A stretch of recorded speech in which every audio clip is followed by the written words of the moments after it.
કે સ્વામિનારાયણ સંપ્રદાય છે એની સ્થાપના ક્યારે અને કોણે કરી હતી? એ 10 વર્ષનો બાળક ઠેઠ કાશીથી ઉઘાડા પગે ગોપનાથ મહાદેવમાં જે આત્માનંદ સ્વામી પાસે જાય. સ્વામી, તો સ્વામિનારાયણ ભગવાન છે એ આ પૃથ્વી પર શું કામ આવ્યા હતા? એનો શું હેતુ હતો?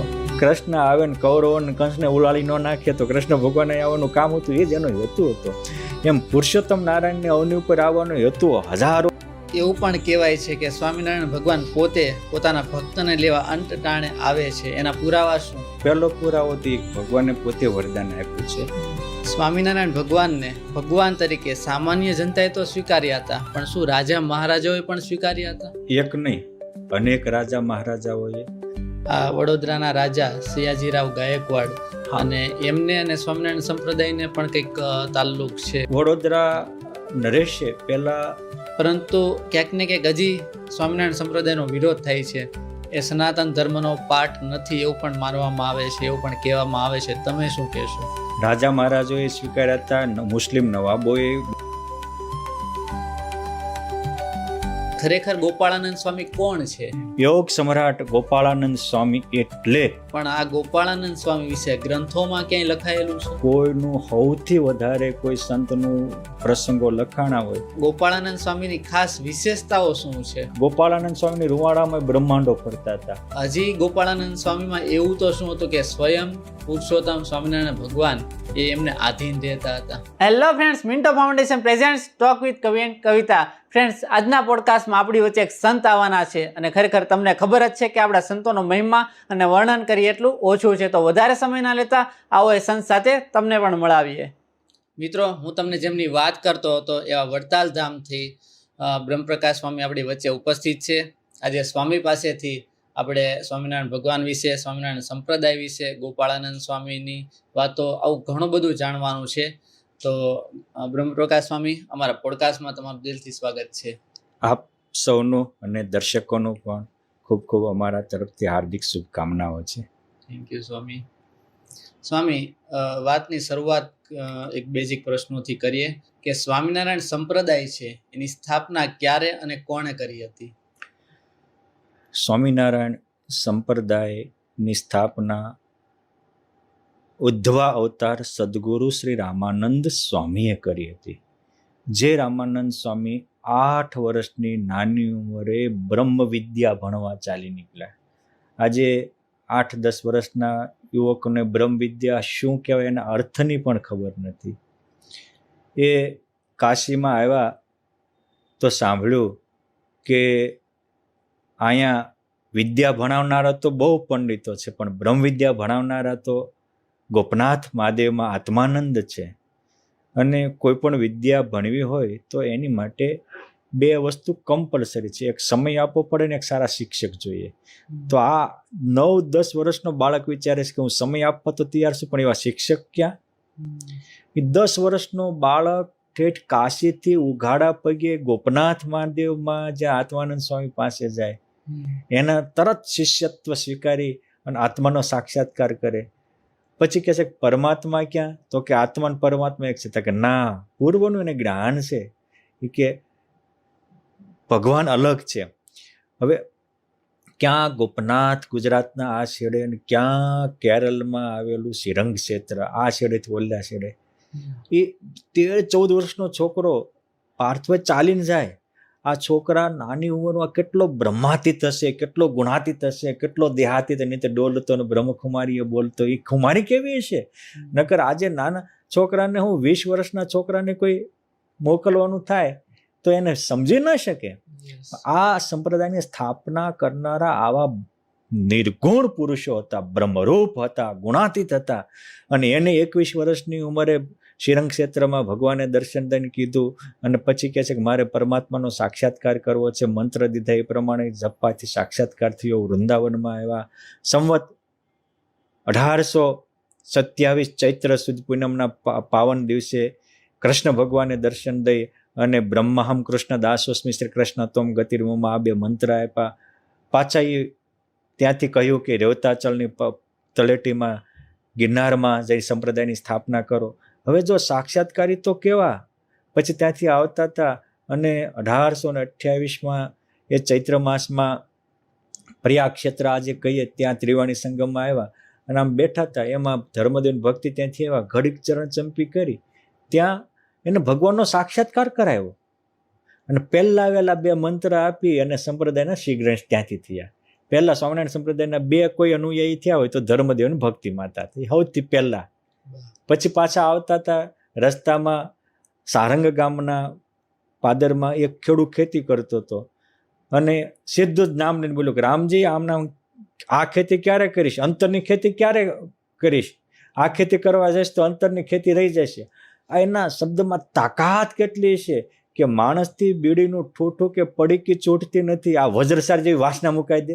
એ કે ગુરુ તમે નહોતા મળ્યા ત્યારે, ગુરુજી ખાલી એટલી વાત કરી ત્યાં ગુરુ થઈ ગયા ને એને સમર્પિત થઈ ગયા. આવા સમર્પિત શિષ્યોનો શ્રી ગણેશ એ સંપ્રદાયના પહેલા પ્રથમ સંત થયા રામદાસ સ્વામી. અને પછી એ પાછા આત્માનંદ સ્વામીને આવ્યા, સત્ય સમજાવ્યું અને 1834 કારતક સુદ એકાદશીએ પવિત્ર દિવસે વિધિવત એમને આત્માનંદ સ્વામીએ ઉત્તરાર્ધિકે તારીખે નિમા અને સંપ્રદાયનું નામ ઉદ્ધવ સંપ્રદાય રાખ્યું અને વિશિષ્ટાદ્વૈત મતને અંગીકાર કરી 27-28 વર્ષ સુધી એને આ સંપ્રદાયની પુષ્ટિ કરી.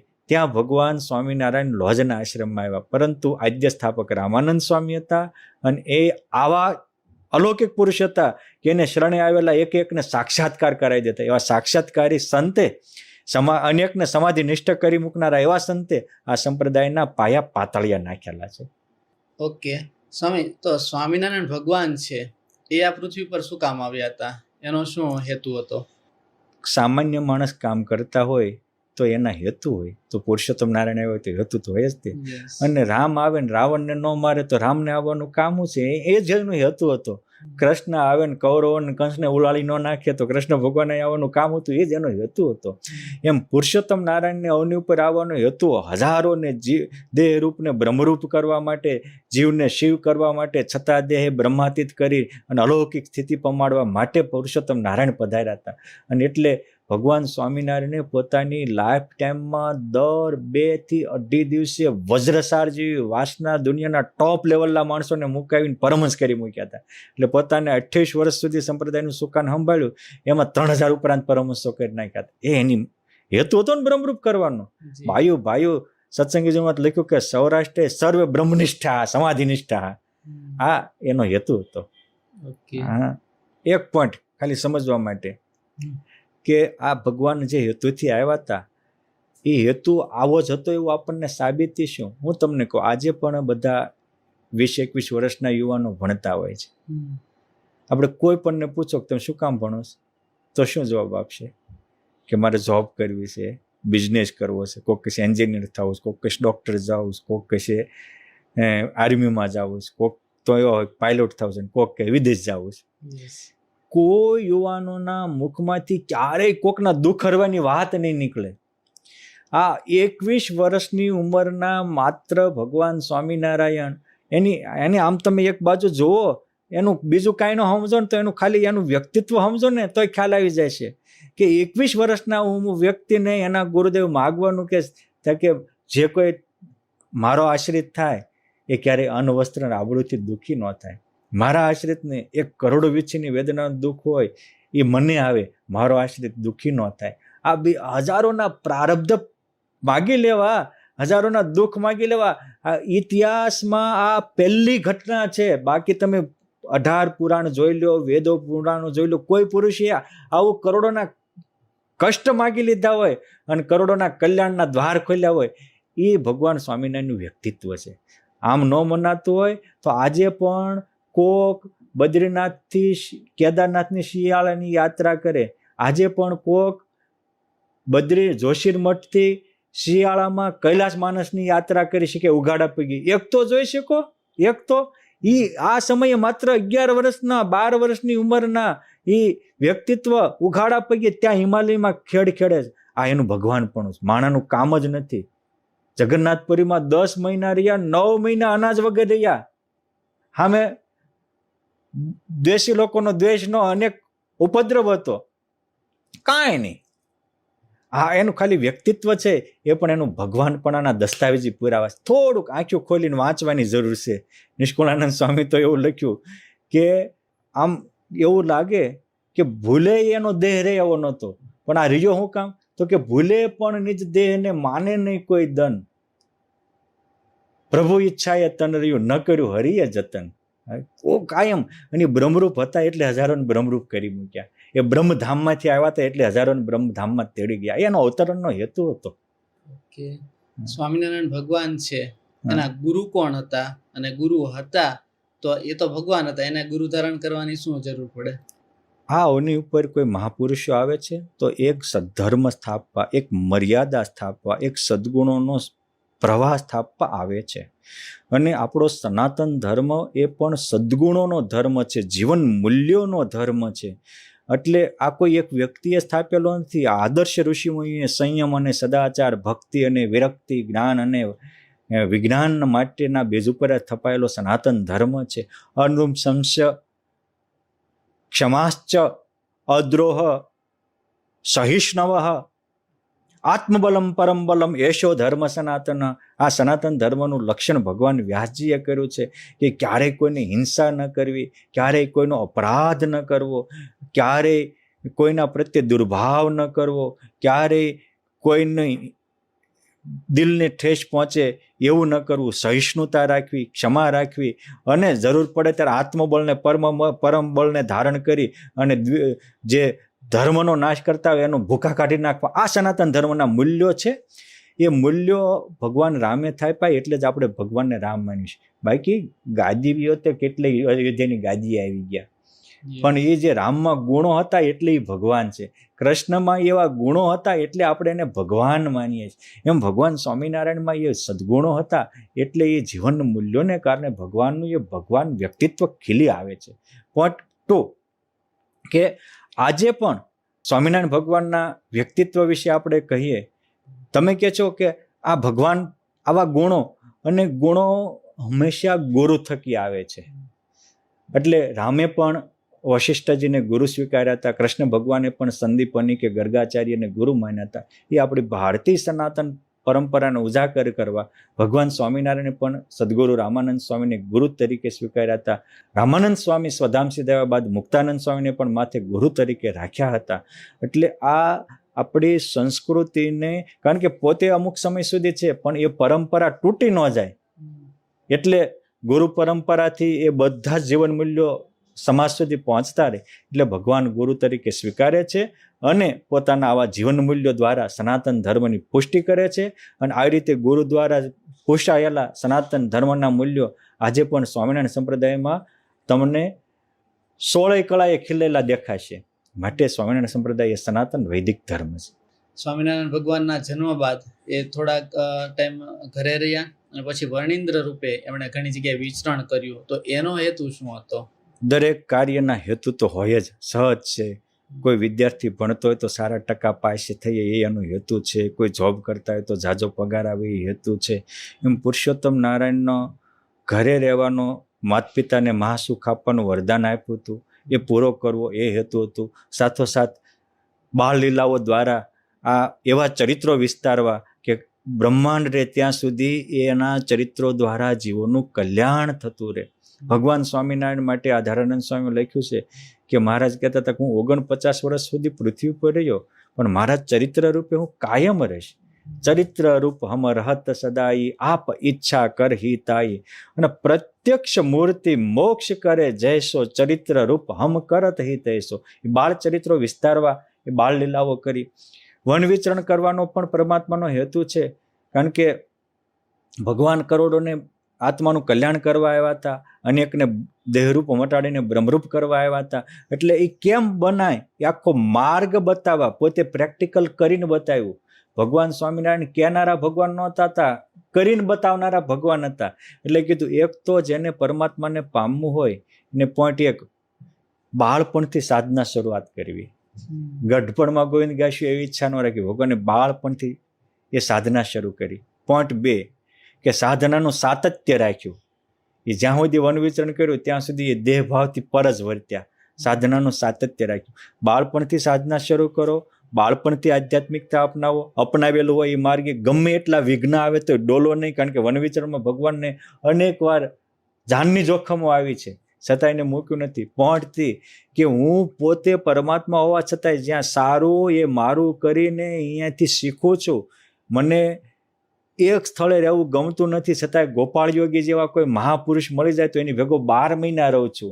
માટે આપણે આપણી રીતે આગળ વધતા હોઈએ પણ ખબર પડે કે આમાંથી આપણે અપનાવવા જેવું છે, તો ત્યાં સમય કાઢીને તમે પણ રહેજો અને જીવનમાં યોગનું કેટલું મહત્વ આવે એ પણ ભગવાનને શીખવાડવું હતું, એટલે એ પણ ભગવાનને શીખવાડ્યું. બીજું કે આધ્યાત્મિક માર્ગમાં આડા વિઘ્ન કોણ છે એ લોકોને સમજાવવાની, એ વિઘ્નમાંથી ફસાતા નહીં તો જ પરમાત્મા સુધી પહોંચી શકશો, એ પણ ચોથા નંબરે ભગવાનને શીખવાડ્યું હતું.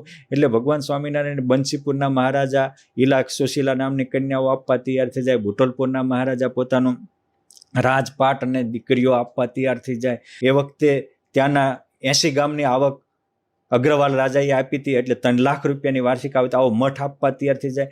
એટલે કે જે મઠ કે મહંતાઈમાં ન બંધાય, ધન કે સ્ત્રીમાં ન બંધાય, ખાન કે પાનમાં ન બંધાય, આ બધાથી નિર્બંધ રહેશો તો જ નારાયણ સુધી પહોંચી શકશો. આ પણ ભગવાન સ્વામિનારાયણને વન વિચરણ દ્વારા સમજાવવું હતું. વળી અનેક મુમુક્ષુઓ જે ગિરનાર કે મોટી ગુફાઓ કંદરાઓમાં યોગ ભ્રષ્ટ આત્માઓ સાધના કરતા, ભગવાન સ્વામિનારાયણ એક પાસે ગયા છે. પાંડવો કાલીન 9 લાખ યોગીઓ હતા. એવું કહેવાય છે કે જ્યારે મહાભારતના મેદાન શરૂ થયું ત્યારે અમુક લોકોએ વિચાર્યું કે ધર્મ તો પાંડવો પક્ષે છે, એની પક્ષે મળશું તો તરશું, એમ માની 9 લાખ સૈનિકો પાંડવો પક્ષે રહ્યા હતા. એ 9 લાખ યોગીઓ હતા, તીદીની સાધના કરતા. ભગવાન સ્વામિનારાયણ ત્યાં જઈને એની સાધના પૂરી કરાવી. અમુક તીર્થોમાં સાધુના નામે અસાધુ ફરતા હતા, તો એ લોકોને દેખાડવા હતા ને એને પણ ઉદ્ધાર કરવો હતો, તમોગુણી જીવનો પણ ઉદ્ધાર કરવો હતો. આવા અનેક હેતુથી ભગવાને વન વિચરણ કર્યું હતું, તીર્થોને તીર્થત્વ આપ્યું હતું, તીર્થોમાં રહેલા અધર્મનો વિનાશ કર્યો હતો અને યોગ ભ્રષ્ટ આત્માનો ઉદ્ધાર કર્યો હતો. સારાનો સંગી પણ થયા હતા, સાધનાનું સાતત્ય રાખ્યું હતું અને અંતે આ ગુરુગમ્ય માર્ગ હોવાથી ગુરુને શરણે પોતાનું જીવન સમર્પણ કરી અને વન વિચરણની યાત્રાને સમાપ્ત કરી હતી. એટલે આવા અનેક હેતુથી પરમાત્માની વન વિચરણની યાત્રા એ દરેક આધ્યાત્મિક માર્ગે ચાલેલા પથિકો માટે દીવા દાંડી રૂપ છે, અનુભવી ભૌમ્યની ગરજ સારે એમ છે, માટે બધાએ અપનાવવા જેવી છે. ઓકે, સ્વામિનારાયણ ભગવાનને ભગવાન તરીકે સામાન્ય જનતાએ તો સ્વીકાર્યા હતા, પણ શું રાજા મહારાજાઓએ પણ સ્વીકાર્યા હતા? યસ, એક નહીં, અનેક રાજા મહારાજાઓએ અને અનેક એ સમયના જે લોક પ્રતિષ્ઠિત વ્યક્તિઓ હોય, પ્રતિભા સંપન્ન વ્યક્તિ હોય, દરેક ફિલ્ડના એ જમાનાના ટોપ લેવલના માણસો બધા જ ભગવાન સ્વામિનારાયણના અનુયાયીઓ હતા. એક બે નહીં, અનેક હતા. વિદ્વાન ક્ષેત્ર હોય, સ્થાપત્ય ક્ષેત્ર હોય, રાજકીય ક્ષેત્ર હોય, કલા ક્ષેત્ર હોય, સંગીત ક્ષેત્ર હોય, દરેક ક્ષેત્રના 1 નંબરના હતા. એ બધા ભગવાન સ્વામિનારાયણ પાસે. ઓકે, આ વડોદરાના રાજા સયાજીરાવ ગાયકવાડ અને એમને અને સ્વામિનારાયણ સંપ્રદાયને પણ કંઈક તાલ્લુક છે કંઈક? હા, વડોદરા નરેશે પહેલા દેશી લોકોના ચડામણીથી એવી પ્રતિજ્ઞા કરેલી કે સ્વામિનારાયણ ધર્મને અમારા ઇલાકામાં આવવા જ ન દેવો. કોઈ એના અનુયાયી થાય તો એને જેલમાં નાખવા અથવા તો કપાળે તિલક ચાંદલો કરતા હોય તો બળબળ તો ડામ દેવો. આવી પ્રતિજ્ઞાઓ દ્વેષી લોકોના ચડાવવાથી લીધેલી. આ પ્રતિજ્ઞાની ખબર પડતા ભગવાન સ્વામિનારાયણને યોગ સમ્રાટ ગોપાળાનંદ સ્વામી વડોદરામાં મોકલ્યા. સ્વામીએ ત્યાં ઐશ્વર્યની ઝડી વરસાવી. ગાયકવાડ સરકાર એક પછી એક એના વ્યક્તિઓને મોકલતા જાય, જેમ કંસ એક પછી એક કૃષ્ણ ભગવાન પાસે મોકલતા ગયા અને કૃષ્ણ ભગવાન એને મારતા ગયા, એમ ગોપાળાનંદ સ્વામી એક પછી એક એની પાસે આવતા ગયા ને એને બદલતા ગયા, તારતા ગયા. એની આખી જીવન લાઈફ બદલી નાખી.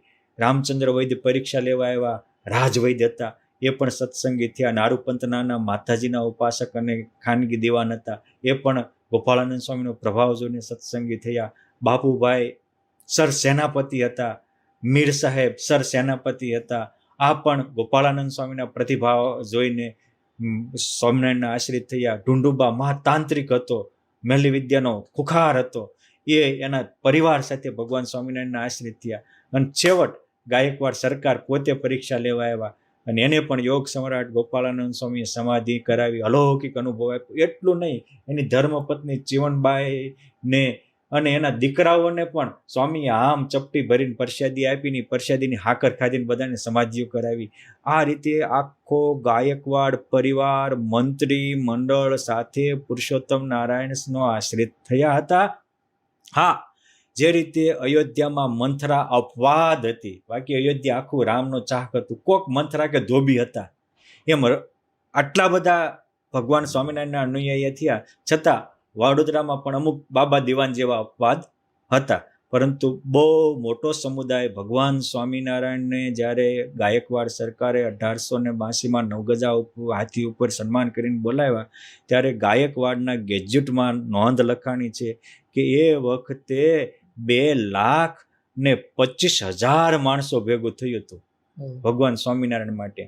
અને આ ગાયકવાડ સરકારનો જ્યારે અંતકાળ આવ્યો ત્યારે 1901 કારતક સુદ પડ્યો, જેને આપણે નૂતન વર્ષ કહીએ. નૂતન વર્ષના આરંભે સાંજે 4 વાગ્યે ભગવાન સ્વામિનારાયણ 9 ગજો હાથી અને હજારો અને લાખો વિમાનો મુક્તો સાથે તેડવા આવ્યા હતા. ચંદન પુષ્પની વૃષ્ટિ કહી અને સ્વતંત્રપણે એને દેહ છોડાવી પુરુષોત્તમ નારાયણે પોતાનું પરમધામ એને ઇનામ આપી આખા પરિવારને અને વડોદરાના નગરજનોને કૃતાર્થ કર્યા હતા. આવો અલૌકિક સંબંધ ગાયકવાડ સરકાર અને ભગવાન સ્વામિનારાયણની સાથે બંધાણો હતો. ત્યાર પછી એના દીકરા ગાયકવાડના ગાદીએ ગણપતરાવ આવ્યા, પછી ખંડેરાવ આવ્યા, પછી મલ્હારરાવ આવ્યા અને પછી સિયાજીરાવ ગાયકવાડ ત્રીજા આવ્યા. આ બધી પેઢીઓ સુધી એને સ્વામિનારાયણ સંપ્રદાય સાથે અતૂટ નાતો રહ્યો હતો. સ્વામી, તમે વાત કરી કે ગાયકવાડ સરકારની જે ફેમિલી છે એને પણ સ્વામીએ સમાધિ કરાવી, તો એ થોડુંક વિસ્તારમાં સમજાવશો? સમાધિ વસ્તુ અષ્ટાંગ યોગના અંત્ય થાય એવી વસ્તુ છે, પણ ગોપાળાનંદ સ્વામી એક એવા સમર્થ હતા એટલે એને કૃપા સમાધિ કરાવતા હતા. વગર યોગ સાથે સમાધિનો અનુભવ કરાવતા હતા. અને સમાધિમાં જેને જે ઈચ્છિત હોય એ દેખાડતા હતા.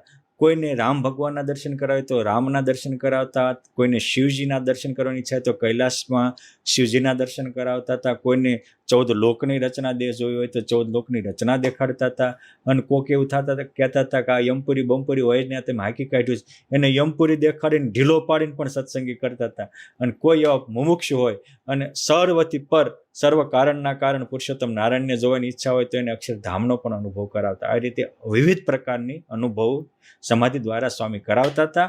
અને સ્વેચ્છાથી એ પણ સમાધિનિષ્ઠ થઈ શકે એટલી સ્વતંત્રતા પણ ગોપાળાનંદ સ્વામીએ આપી હતી. જે ભક્ત ચિંતામણી જેવા સંપ્રદાયના પ્રસિદ્ધ ગ્રંથમાં પ્રકરણ 143-49 જે વડોદરાની વાતો લખાણી છે એમાં વિસ્તારથી લખાયેલું છે. સુજ્ઞ જિજ્ઞાસુઓ ત્યાંથી જાણી શકે છે. ઓકે, એક પ્રસંગ સ્વામિનારાયણ સંપ્રદાયનો ભાવનગરના રાજા સાથે પણ સંકળાયેલો છે, એ શું છે? હા, ભાવનગરના રાજાઓમાં ભાવનગરની સ્થાપના ભાવેણસિંહ રાજાએ કરી. એના પુત્ર વખતસિંહ હતા.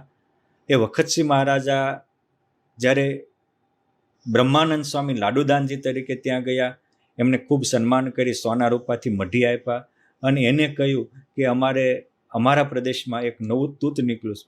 કળિયુગમાં ભગવાન હોય નહીં પણ ભગવાન થઈને પૂજાય છે. ત્યારે કહે છે કે લાડુદાન તમે એની પરીક્ષા કરો, તો કે હમણાં સ્વામિનારાયણનું પાખંડ ખુલ્લું પાડીને પાછો આવું છે. એમ કરીને રાજ સુરક્ષા સાથે અનેક ઘોડેસવારો સાથે લાડુદાન ગઢપુરમાં આવ્યા અને એના સંકલ્પ હતા કે ભગવાન હોય તો મને ચરણારીમાં 16 ચિહ્ન દેખાડે, કાળા કામળા ઉપર બેઠા હોય, ગુલાબનો હાર પહેરાવે અને મારું આખું પેઢી નામ બોલી દેખાડે, એ પોતાનું જ નામ નહીં. અને ભગવાન એના બધા મનોરથ પૂરા થયા. અને એ લાડુદાન એ સ્વામિનારાયણ સંપ્રદાયના પ્રતિભા સંપન્ન પરમહંસ બ્રહ્માનંદ સ્વામી થયા. ત્યારથી ભાવનગર નરેશ, ગોહિલવાડ નરેશને એવું થયું કે આ કોઈ સામાન્ય વ્યક્તિ નથી, નકર લાડુદાન જેવો ડુંગરો ડગે નહીં, હજી કાંકરો ડગે. ત્યારથી એને સંબંધ બંધાણો હતો. વખતસિંહની ગાદીએ પછી વજયસિંહજી મહારાજ આવ્યા. એમને પણ ભગવાન સ્વામિનારાયણ ત્યાં દર્શન દેવા ગયા હતા. અને ગોપીનાથજી મહારાજના આ મંદિર કાયદેસર હિન્દુ સંસ્કૃતિ અનુરૂપ શું એ લેખ પણ એના પુત્ર વજયસિંહજી મહારાજે કરી આપ્યો હતો. અને પછી આચાર્ય પ્રવરસિંહ રઘુવીરજી મહારાજની ભવ્ય ભાવનગરમાં સવારી કાઢી અને આખા ભાવનગરને પણ આચાર્ય શ્રી ગોપાળાનંદ સ્વામી જેવા મોટા સંતોના દર્શન કરાવ્યા હતા. આ રીતે ભાવનગર નરેશ એની પેઢીઓ સુધી સત્સંગ સાથે એક પછી એક સ્ટેપ બાય સંકળાયેલા રહ્યા હતા. ઓકે, તો આ ધર્મકુળના મહારાણી સાથેનો શું પ્રસંગ છે?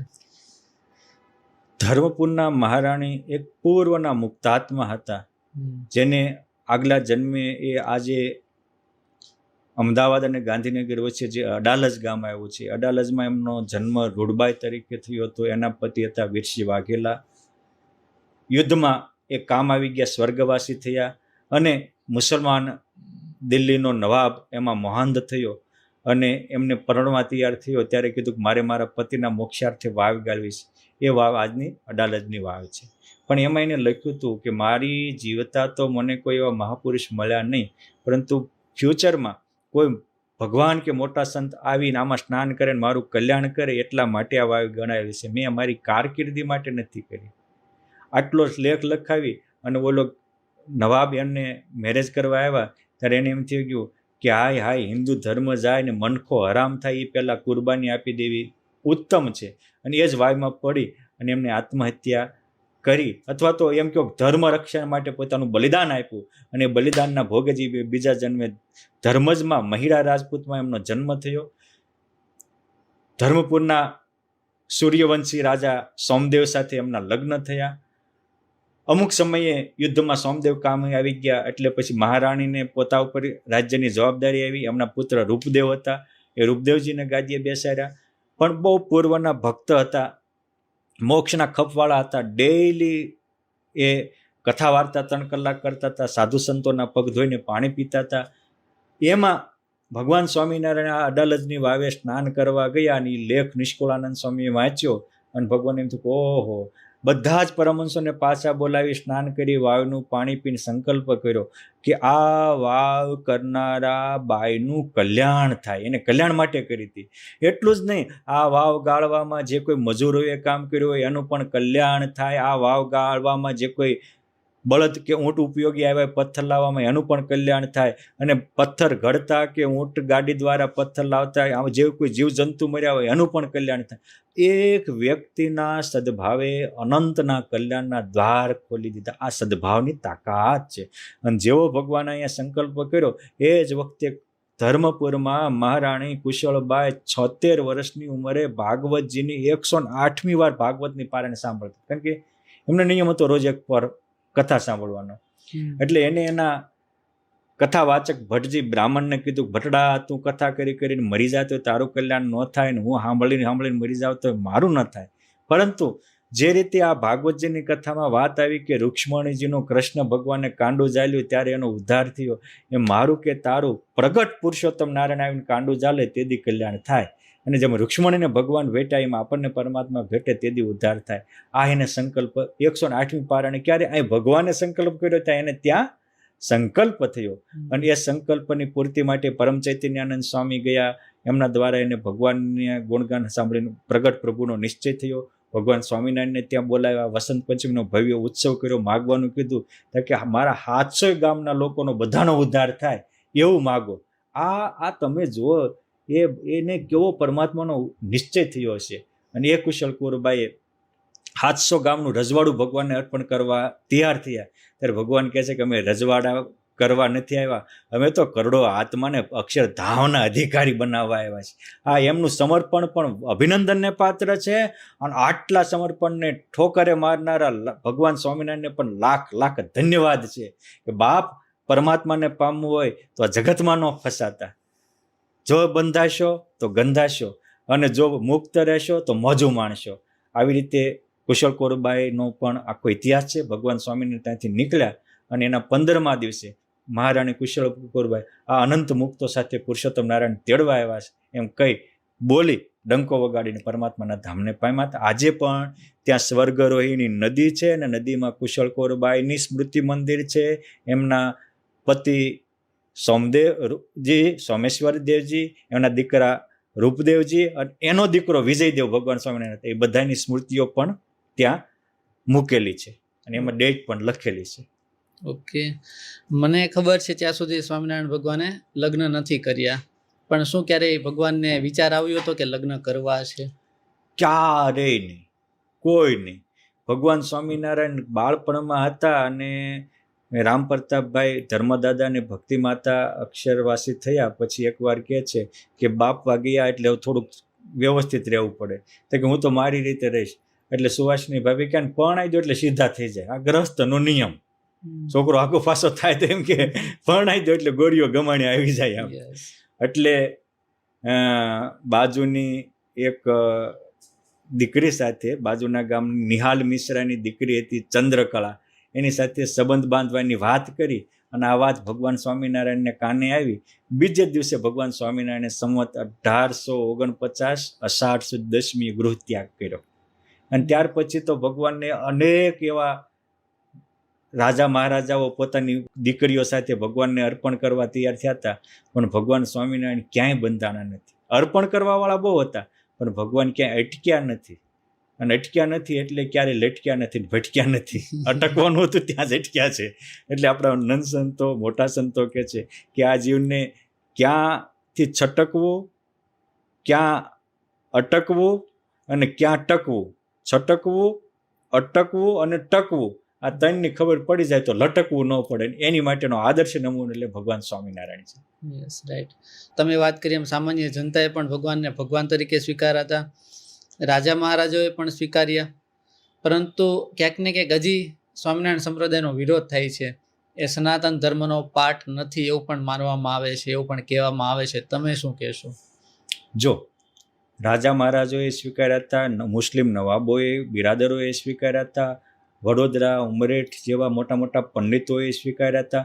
માત્ર ભગવાન સ્વામિનારાયણ 21 વર્ષની ઉંમરે ગાદીએ બેઠા અને એને સંકલ્પ કર્યો તો એના જે એક એક પરમહંસો આવ્યા છે, તમે જુઓ, ઠીક બંગાળથી આવે, સ્વામિનારાયણનું નામ લઈને ખેંચાય જાય. મોટા મોટા મઠાધિપતિઓ, મોટા મોટા નવલખા, લખનૌના નવલપતિ, નવલકોટી નગર શેઠ ચંદીલાલ જે ધરણીધરાનંદ સ્વામી બની જાય, એ આખા ગોરખપુર પ્રાંતના મોટા રાજા હોય, ગોળા પ્રાંતના રાજા હોય, એ પણ એ નરસિંહાનંદ સ્વામી બની જાય. એક એક પ્રતિભા સંપન્ન હતા. હવે મારે એ કહેવું છે કે સનાતન ધર્મનું મૂલ્ય શું, સનાતન ધર્મ છે શું?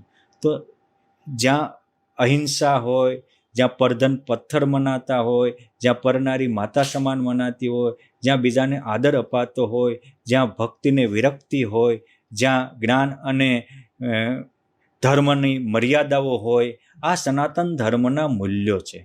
જ્યાં બ્રહ્મ અને પરબ્રહ્મની વાતો થતી હોય, આ સનાતન ધર્મના મૂલ્યો છે. એશો ધર્મ સનાતન આખું લખેલું છે. આજે પણ જે આ મૂલ્યોને ઉજાગર કરે છે એ સાચા સનાતની ધર્મવાળા છે. અને કહેવાતા લોકો એમ કહેતા હોય છે કે સનાતન ધર્મ નથી. મારે એને પ્રશ્ન પૂછવો છે કે તમે કેટલા નિર્વાસની સમાજ તૈયાર કર્યો, કેટલો નિર્વ્યસની સમાજ તૈયાર કર્યો, કેટલો મર્યાદાવાળો સમાજ તૈયાર કર્યો, કેટલો ભૂકંપ કે અતિવૃષ્ટિ કે અનાવૃષ્ટિ વખતે તમે સનાતન ધર્મની વાત કરનારા કોની મદદમાં ગયા? એક લિસ્ટ તો આપો. રામ મંદિર થયું ત્યારે સ્વામિનારાયણ સંપ્રદાયે 35 કરોડ આપ્યા હતા, કહેતા જગતગુરુએ કેટલા આપ્યા? એ એક તો લિસ્ટ અમને બતાવો. ચીન આગળ ભારત આવ્યો ત્યારે સ્વામિનારાયણ સંપ્રદાયે 72 કિલો સોનું ભારતને આપ્યું હતું. તમે તમારા ખજાના શિષ્યો પાસેથી પડાવીને ભેગા કર્યા, કેટલું મૂલ્યદાન આપ્યું એ પણ એક લિસ્ટ જાહેર તો કરો. અને તમે જે સનાતન ધર્મના ભક્તિને વિરક્તિના મૂલ્યો છે એ કેટલા સમાજને આપો છો? અને સમાજ પ્રત્યે જ્યારે આપત્તિઓ આવે ત્યારે એની મદદે કેટલી વાર દોડી જાઓ છો? આજે અતિવૃષ્ટિ થાય તો ફૂડ પેકેટ સ્વામિનારાયણ મંદિરોમાંથી ઠેર ઠેર પહોંચે છે. અરે સ્વામિનારાયણ સંપ્રદાયની નિઃશુલ્ક હોસ્પિટલ કે જ્યાં લાખો દર્દીઓ વારા તારા વિના એને મફતમાં દવા કરવામાં આવે છે. તમે કેટલા ગરીબોને મદદ કરી? સ્વામિનારાયણ સંપ્રદાયમાં લાખો લોકોને, ગરીબોને ચપ્પલ વિતરણ કરવામાં આવે છે. લાખો ગરીબોને સમૂહ લગ્ન કરીને એને કન્યાદાન આપવામાં આવે છે. હજારો બટુકોને, બ્રાહ્મણોને જનોઈ દાન કરવામાં આવે છે. શિયાળામાં ધાબળા કે કપડાનું વિતરણ કરવામાં આવે છે. જે કોઈ સમાજ ઉપયોગી કાર્ય છે અને સૌથી મહત્વનું કાર્ય શિક્ષણનું છે. કારણ કે શિક્ષણ જેનું કથળું એ સમાજ કથળી જાય છે. તો સનાતન ધર્મનું સત્યમ વદ ધર્મમ ચર, અતિથિ દેવો ભવ, માતૃદેવો ભવ, પિતૃદેવો ભવ. પછી આપણા ઉપનિષદમાં કહ્યું છે ઓમ સહનાવતુ સહનો ભુનક્તુ સહ વીર્યમ કરવા વહે. અમે સાથે મળીને હળી મળીને રહીએ, હળી મળીને રમીએ, જમીએ, સારા કાર્ય કરીએ અને અમારા દેશની સંસ્કૃતિને ઉજાગર કરીએ. આ રાષ્ટ્રભક્તિ, દેશભક્તિ અને સંસ્કૃતિની પાયા સ્વામિનારાયણ સંપ્રદાયે તો લાખો ને કરોડોના જીવમાં ઉતારી દીધા છે. એ અને અનેક આ સંપ્રદાય મૂકીને ખ્રિશ્ચનમાં ગયા હતા કે ઇસ્લામમાં ગયા હતા, એવાને પણ અપનાવીને સ્વામિનારાયણ સંપ્રદાયે હજારોને ખ્રિશ્ચનોને પાછા હિન્દુ ધર્મમાં સામેલ કર્યા છે. તમે કેટલાને કર્યા? એક તો લિસ્ટ આપો અને પછી તમે દાવો કરી શકો કે સ્વામિનારાયણ સંપ્રદાય સનાતન નથી. બાકી મારે તો બધા જ શ્રોતાગણોને નમ્ર બે હાથ જોડીને વિનંતી છે કે જે કોઈ સનાતન ધર્મના જીવન મૂલ્યોને ઉજાગર કરે છે એ સાચા સનાતની છે. અને આ ધર્મના મૂલ્યોને ઉજાગર ન કરતા હોય અને અંદરો અંદર વિખવાદ પેદા કરતા હોય, વિવાદ પેદા કરતા હોય, પોતે એક નાનું એવું વ્યસન પણ છોડી શકતા ન હોય, એવાથી દૂર રહી વંદન કરી અને આપણે આપણા સનાતન ધર્મને બચાવવા, દેશને રાષ્ટ્રને બચાવવા એક થઈએ અને આગળ વધીએ. એવી આપણી પોઝિટિવ ઉર્જાને વાપરી અને દેશને અને જીવનને ધન્ય બનાવીએ એવી મારી નમ્ર વિનંતી છે. ખૂબ સરસ સ્વામી. સ્વામિનારાયણ ભગવાને સ્વહસ્તે શિક્ષાપત્રીની રચના કરી, તો એનો હેતુ શું હતો? ભગવાનને શિક્ષાપત્રી લખવાનો હેતુ એટલો જ હતો કે વેરાયેલો સમાજ એક થાય, વિફરેલા લોકો શાંત થાય, પોતે આ લોકમાં શાંતિપૂર્ણ જીવન જીવી શકે. જેને આ લોકમાં જીવન જીવતા નથી આવડતું એ પરલોકમાં કઈ રીતે જીવી શકશે? પોઈન્ટ 1. પોઈન્ટ 2 કે ઋષિ મુનિઓના અનેક ગ્રંથો છે, એમાં આજે શોર્ટનો જમાનો છે એટલે સમાજને ખબર નહોતી કેમ જીવવું કોમ ન જીવવું. એટલે ભગવાન સ્વામિનારાયણે જીવન મૂલ્યો આપ્યા છે કે બાપ, ક્યારે તમારે અપમાનો ન કર્તવ્યમ ગુરુણામ ચ વરીયશામ લોકે પ્રતિષ્ઠિતાનામ ચ વિદુષામ શસ્ત્રધન. આનો કોઈનો અપવાદ ન કરવો, કોઈ રાજકીયના મહાપુરુષો સાથે વાદ વિવાદ ન કરવો, વ્યસન ન કરવું, વિચાર ન કરવો, જુગાર ન રમવો, ચોરી ન કરવી, હિંસા ન કરવી, ક્યારેય આત્મહત્યા ન કરવી, અળગણ પાણી ન પીવું. આ બધા જે જીવન મૂલ્યો છે એ ટૂંકમાં પ્રજા સમજી શકે અને એને ફોલો કરી અને આ લોકમાં પણ સુખી શકે. શિક્ષાપત્રી માત્ર ભગવાનને મોક્ષ માટે જ નથી લખી. શિક્ષાપત્રી આપણી આર્થિક સમૃદ્ધિ પણ સુરક્ષિત રહે એટલે લખી છે, આપણું શારીરિક સ્વાસ્થ્ય પણ સારું રહે એટલા માટે લખી છે, આપણો પરિવાર પણ અતિ ઉત્તમ બની રહે એટલા માટે લખી છે, આપણો રાષ્ટ્ર પણ ઉત્તમ રાષ્ટ્રનું નિર્માણ થાય એટલા માટે લખી છે. જેમ ભગવાન સ્વામિનારાયણ સર્વોપરી ભગવાન હતા એમ શિક્ષાપત્રી એ સર્વાંગી છે અને સર્વ જીવ હિતાવહ છે. અને કરોડોના કલ્યાણ માટે આ ગાગરમાં સાગરના ન્યાયે શિક્ષાપત્રીની રચના પુરુષોત્તમ નારાયણે કરી છે. ઓકે. શિક્ષાપત્રી ઉપર ઘણા પ્રશ્ન ઉઠાવે છે કે ભગવાને તો એવું લખ્યું છે કે હું શ્રી કૃષ્ણનું ધ્યાન કરું છું, તો એ ભગવાન ક્યાંથી થઈ ગયા? એની માટે મારે ખુલાસો કરવો છે કે શિક્ષાપત્રી તો ભગવાન સ્વામિનારાયણે 1882 વસંત પંચમીએ લખી. ભગવાન સ્વામિનારાયણ તો જે દિવસે લોજમાં આવ્યા ને તે દિવસે ભુજથી રામાનંદ સ્વામી આ પુરુષોત્તમ નારાયણ સાહેબ ઘોષણા કરી દીધી હતી. અને સ્વામિનારાયણ ભગવાન ગાદીએ બેઠા એના 45મા દિવસે સ્વામિનારાયણ મહામંત્ર આપી, કારણ કે ગાદીએ બેઠા ને 31મા દિવસે રામાનંદ સ્વામી અક્ષરવાસી થયા. 14મા દિવસે સ્વામિનારાયણ મહામંત્ર ઘોષિત કર્યો અને સમાધિનિષ્ઠ સંતો એ બધા જ ભગવાન સ્વામિનારાયણનું વ્યક્તિત્વ જોઈને ખેંચાઈ આવ્યા હતા. ગોપાળાનંદ સ્વામીને પૂર્વાશ્રમમાં જ તે ઠેર ઠેર એની માટે લખાણું છે કે ભેરું બની ભગવાન શામળિયો નિત નિત રમવા આવે. અને આજે એ શામળિયાજીના મંદિરના ચોપડામાં પણ આ ઘટના લખાયેલી છે. રોજ ભગવાન એના હારે રમવા આવતા, તેને ભગવાનની શું જરૂર હતી? તો કે એ આ ભગવાનના કારણ હતા એટલે અનંત શક્તિના ધારણ અને અનંતના કારણ પરમાત્માને માનીને એ ભગવાન પાસે આવ્યા હતા. નગર ભગવાન તો એને દર્શન દેતા જ. અને આવા એક નહીં, પુરુષોત્તમ નારાયણના પરમહંસોને કેટલા સાક્ષાત્કારી હતા અને સાક્ષાત્કારી એ પુરુષોત્તમના પરમહંસ થયા. એ જ સ્વામિનારાયણ ભગવાનનું ભગવાનપણું સાબિત કરી બતાવે છે. પોઈન્ટ 2 કે કલ્યાણ પરમાત્માના આશ્રયથી થાય. કોઈ વસ્તુનો નિર્ણય આખું વાંચીને લેવાય. એક ટુકડાથી નિર્ણય લો તો અધોગતિને પામો ને બીજાને પણ ખોટા રસ્તે આપણે ચડાવનારા બનીએ. શિક્ષાપત્રીમાં 114 વાર ભગવાન સ્વામિનારાયણ મમાશ્રિતા મમાશ્રિતા મમાશ્રિતા મામકાહા એવું લખ્યું છે. તો આશરો એક પુરુષોત્તમ નારાયણનો થાય અને ભગવાન વારે એમ કહે છે કે મારા આશ્રિત એ જ બતાવે છે કે હું પુરુષોત્તમ છો, મારા આશ્રિત આ તમે હું કેમ કરશો, હું તમારો બેડો પાર કરીશ. અને એટલે તો એને કીધું કે મારી શિક્ષાપત્રી પ્રમાણે રહેશે અને ધર્મ, અર્થ, કામ ને મોક્ષ ચારે પુરુષાર્થની સિદ્ધિ થશે અને મનોવાંછિત પણ ફળ મળશે. કેમ છે પુરુષોત્તમ નારાયણ હતા ને એના દાતા હતા એટલે એ આપી શકે. એટલે શિક્ષાપત્રીનો આ પોઈન્ટ પણ બધાએ સમજવા જેવો છે. ઓકે. એવું પણ કહેવાય છે કે સ્વામિનારાયણ ભગવાન પોતે પોતાના ભક્તને લેવા અંત ટાણે આવે છે. એના પુરાવા શું? પહેલો પુરાવો તો ભગવાને પોતે વરદાન આપ્યું છે અને જે સંપ્રદાય માટે ખુલ્લે આમ છે કે અંતકાળે મારા જનને જરૂર મારે આવવું, વિરુદ્ધ મારું ન બદલે એ સર્વે જનને જણાવવું. એવો કોણ હરિભક્ત કાવે જેને અંતે તેડવા ન આવે. રથ, વેલ ને વિમાન લઈને આવે પોતે ભગવાન. આ ભગવાન આવે છે એના ઠેઠ પરમહંસોથી માંડીને આ જે ઘટનાઓ ઘટી એ નંદ સંતોએ એ વખતે એની હાજરીમાં હોય તો લખી છે.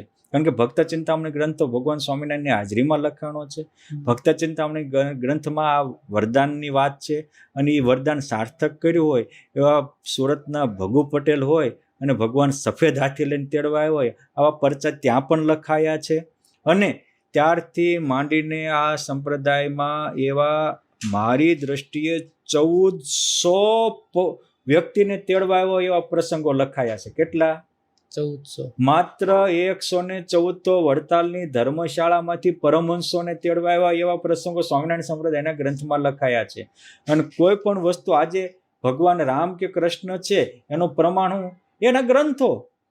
એમ ભગવાન આ કરવા આવે છે, કરી ગયા છે, એનું પ્રમાણ એના ગ્રંથો. અને સ્વામિનારાયણ માટે તો માત્ર ગ્રંથો નથી, પ્રત્યક્ષ પુરાવા પણ છે.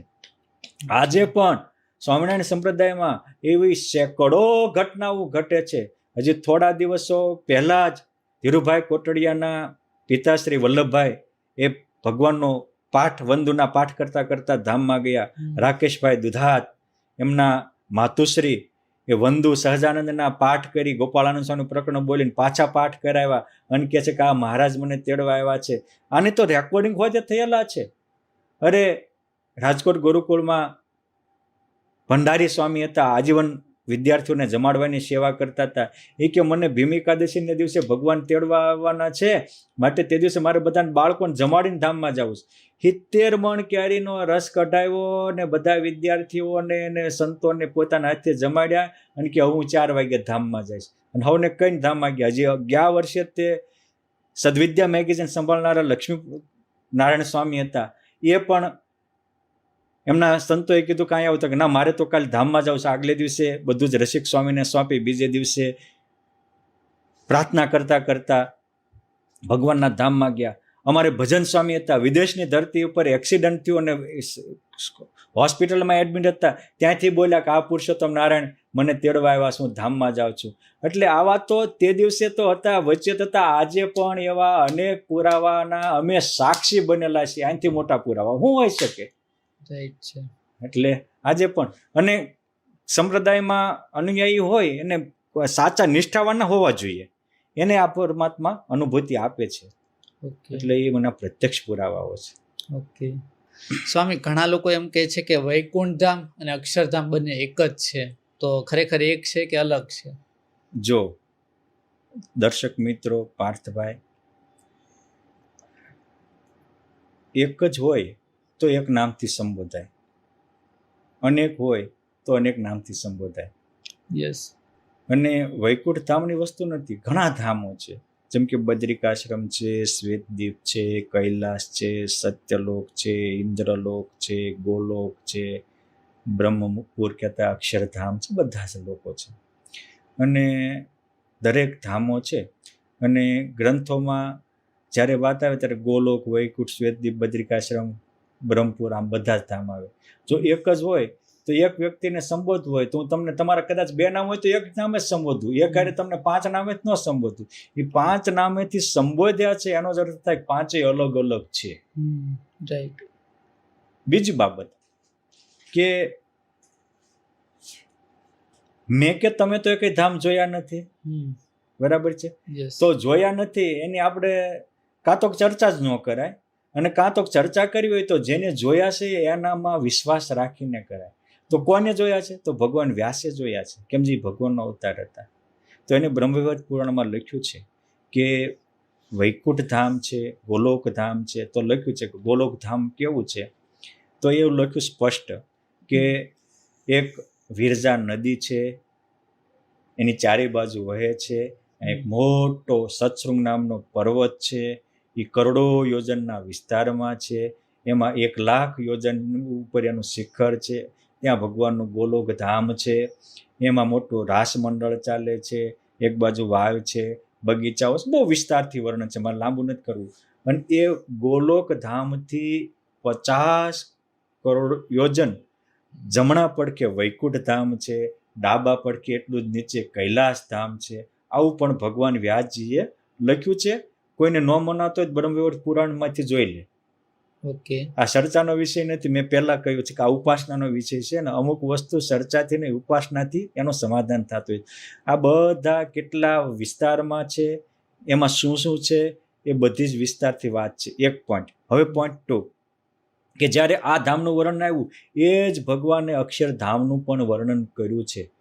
ભાગવતજીમાં પણ છે, ઉપનિષદોમાં ને વેદોમાં પણ છે કે પરમમ વ્યોમની અક્ષરધામને તિષ્ઠતિ ઈમાની સર્વાણી લોકાહ. બધા જ લોકો એ અક્ષરધામની સત્તામાં સ્થિર થયેલા છે.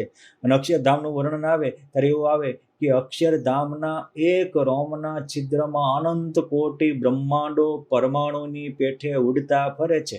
ભગવાન સ્વામિનારાયણે ભક્તિ માતાને સમાધિ કરાવી તો સ્ટેપ બાય સ્ટેપ એક ધામને દેખાડતા દેખાડતા અક્ષરધામ સુધી પહોંચ્યા, જે હરિલામૃતમાં લખાયું છે. તો એ ધામ જોયું ત્યારે એવું બોલ્યા હતા કે દેખી સમુદ્રને સર તુચ્છ લાગે, ધામો બીજા અલ્પ અક્ષર ધામ આગે. સમુદ્ર આગળ સરોવર હોય એમાં ધામો નાના છે અને ઓ ધામ મોટું છે. તો નાના મોટું આવું એ જેને સમાધિ દ્વારા અનુભવ્યું એને જોઈને કહ્યું છે, એ લખાણું છે. આપણને ન મનાતું હોય તો સમાધિ કરાવીને જોઈ આવવાનું અને પછી બોલવાનું. બાકી જે જોયું ન હોય, ખબર ન હોય તો ડાગ્યો ભય એને વાંય વાંય ગલુડિયાની જેમ ભણવાની કોઈ જરૂર નથી. આ અનુભવનો વિષય છે. અને બધા જ ધામો અલગ છે અને મુક્તિના પણ અલગ અલગ પ્રકારો છે. અને જેટલું અધિક ભજન કરે, અધિક બ્રહ્મરૂપ થાય, અધિક ભગવાનને સમર્પિત થાય એટલી અને ઉત્તમ ગતિ મળે છે. એ પણ સાધના પંથમાં સુસ્પષ્ટ લખેલું છે. એટલે સાધના પંથ પણ એટલો જ ક્લિયર છે. ધામની માપ પણ અલગ અલગ છે, નામ પણ અલગ અલગ છે અને પ્રાપ્તિ પણ અલગ અલગ છે. એટલે ધામ એક છે કે અલગ છે એના પ્રશ્નના ઉત્તર તો આપોઆપ મળી જ જાય છે. ઓકે સ્વામી, ખૂબ સરસ રીતે સમજાવ્યું તમે કે સ્વામિનારાયણ ભગવાન કોણ હતા, સંપ્રદાય શું કહેવા માંગતો હતો, પરમહંસો કોણ હતા. પણ આ પરમહંસોમાંથી એક મુખ્ય પરમહંસ તરીકે પણ ગણી શકાય તો મારી દ્રષ્ટિએ કહું છું એવા ગોપાળાનંદ સ્વામી. તો એમની થોડીક વાતો કરવી છે આપણે. સ્વામિનારાયણ સંપ્રદાય આટલો મોટો સંપ્રદાય છે, એટલા બધા પરમહંસો થઈ ગયા એમાં, તો એમાંથી વધારે ગોપાળાનંદ સ્વામીને કેમ બધા ઓળખે છે? ખરેખર ગોપાળાનંદ સ્વામી કોણ છે? આપના પ્રશ્નને હું લાખ લાખ અભિનંદન આપું છું, કારણ કે મને પ્રશ્ન પૂછનારા તો બહુ મળ્યા છે, પણ પુરુષોત્તમ નારાયણનું પ્રતિનિધિત્વ કરતા 500 પરમહંસોમાં શિરમોર યોગ સમ્રાટ ગોપાળાનંદ સ્વામી વિશે આપે પ્રશ્ન પૂછ્યો એ ખરેખર અભિનંદનને પાત્ર છે. અને તમામ દર્શકોને આ સમજવા જેવો પ્રશ્ન છે.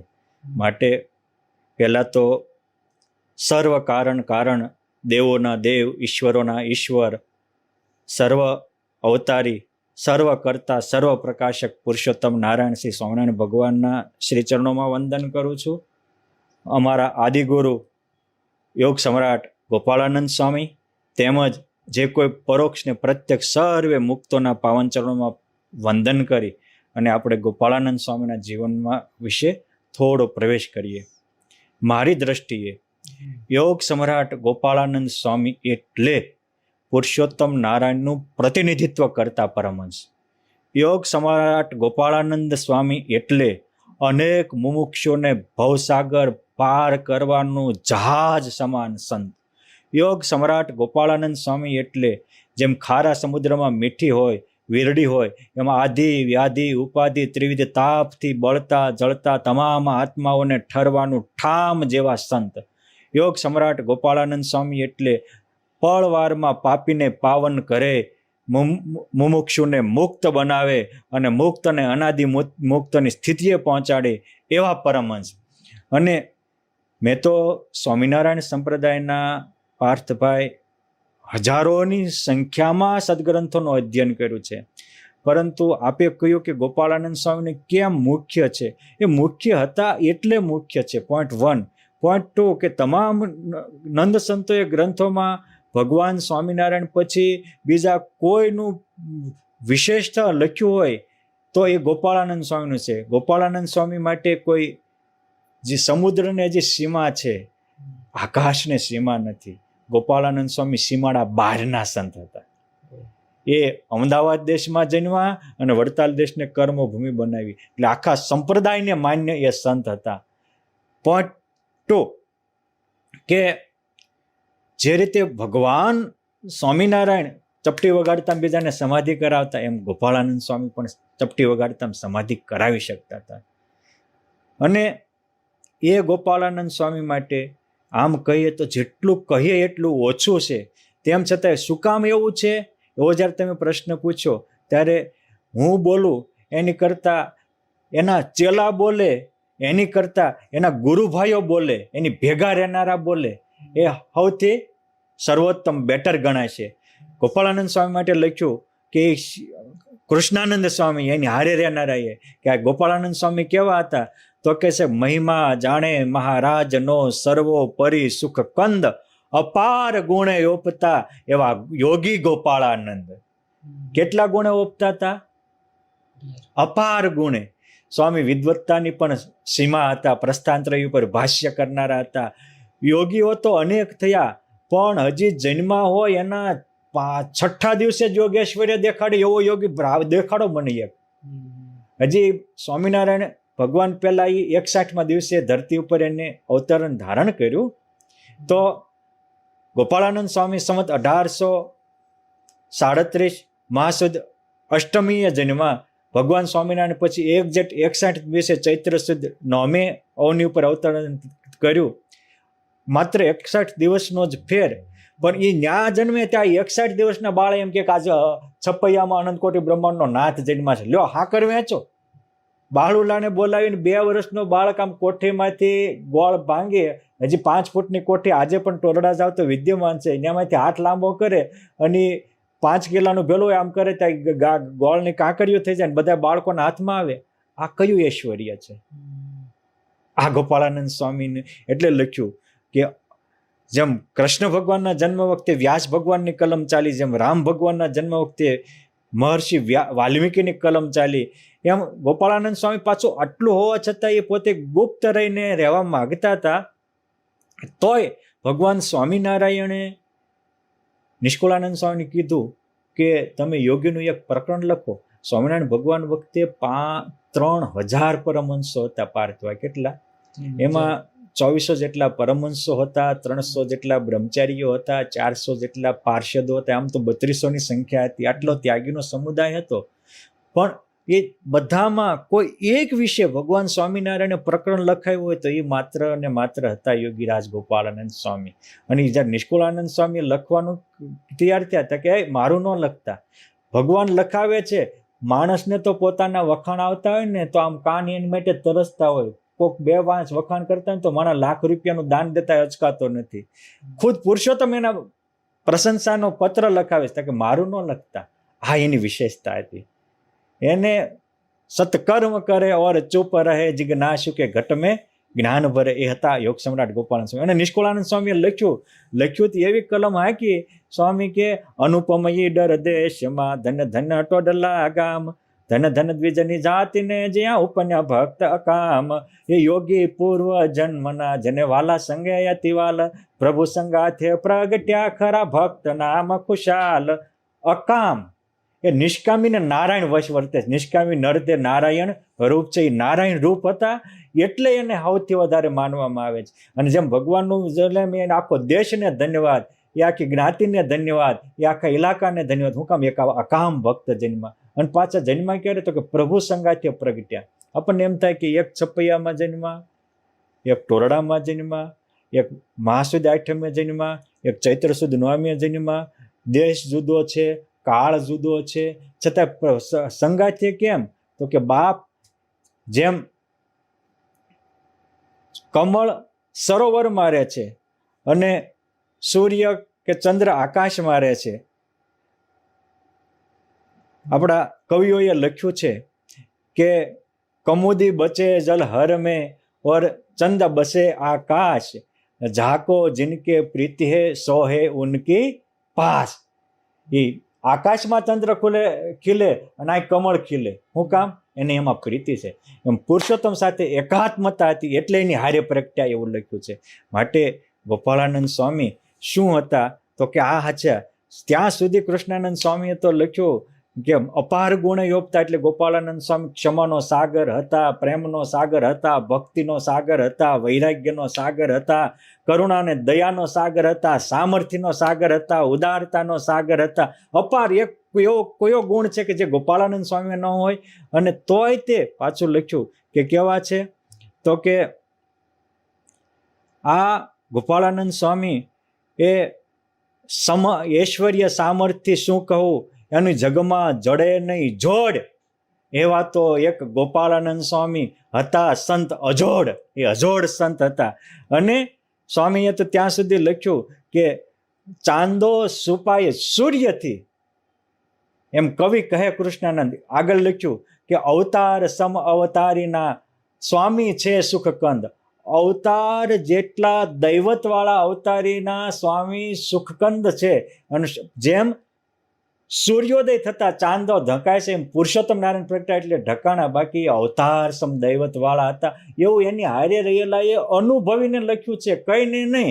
આપણે પણ ન મનાતું હોય તો એકવાર સ્વામી સાથે રહી અને અનુભવી લેવાનું, પણ શંકા કરવાનો કોઈ મિનિંગ નથી. આ એ અનુભવીની અનુભવવાની છે. આગળ સ્વામી ખૂબ સરસ વાત કરી તમે, પણ આ ગોપાળાનંદ સ્વામી વિશે ગ્રંથોમાં ક્યાંય લખાયેલું છે?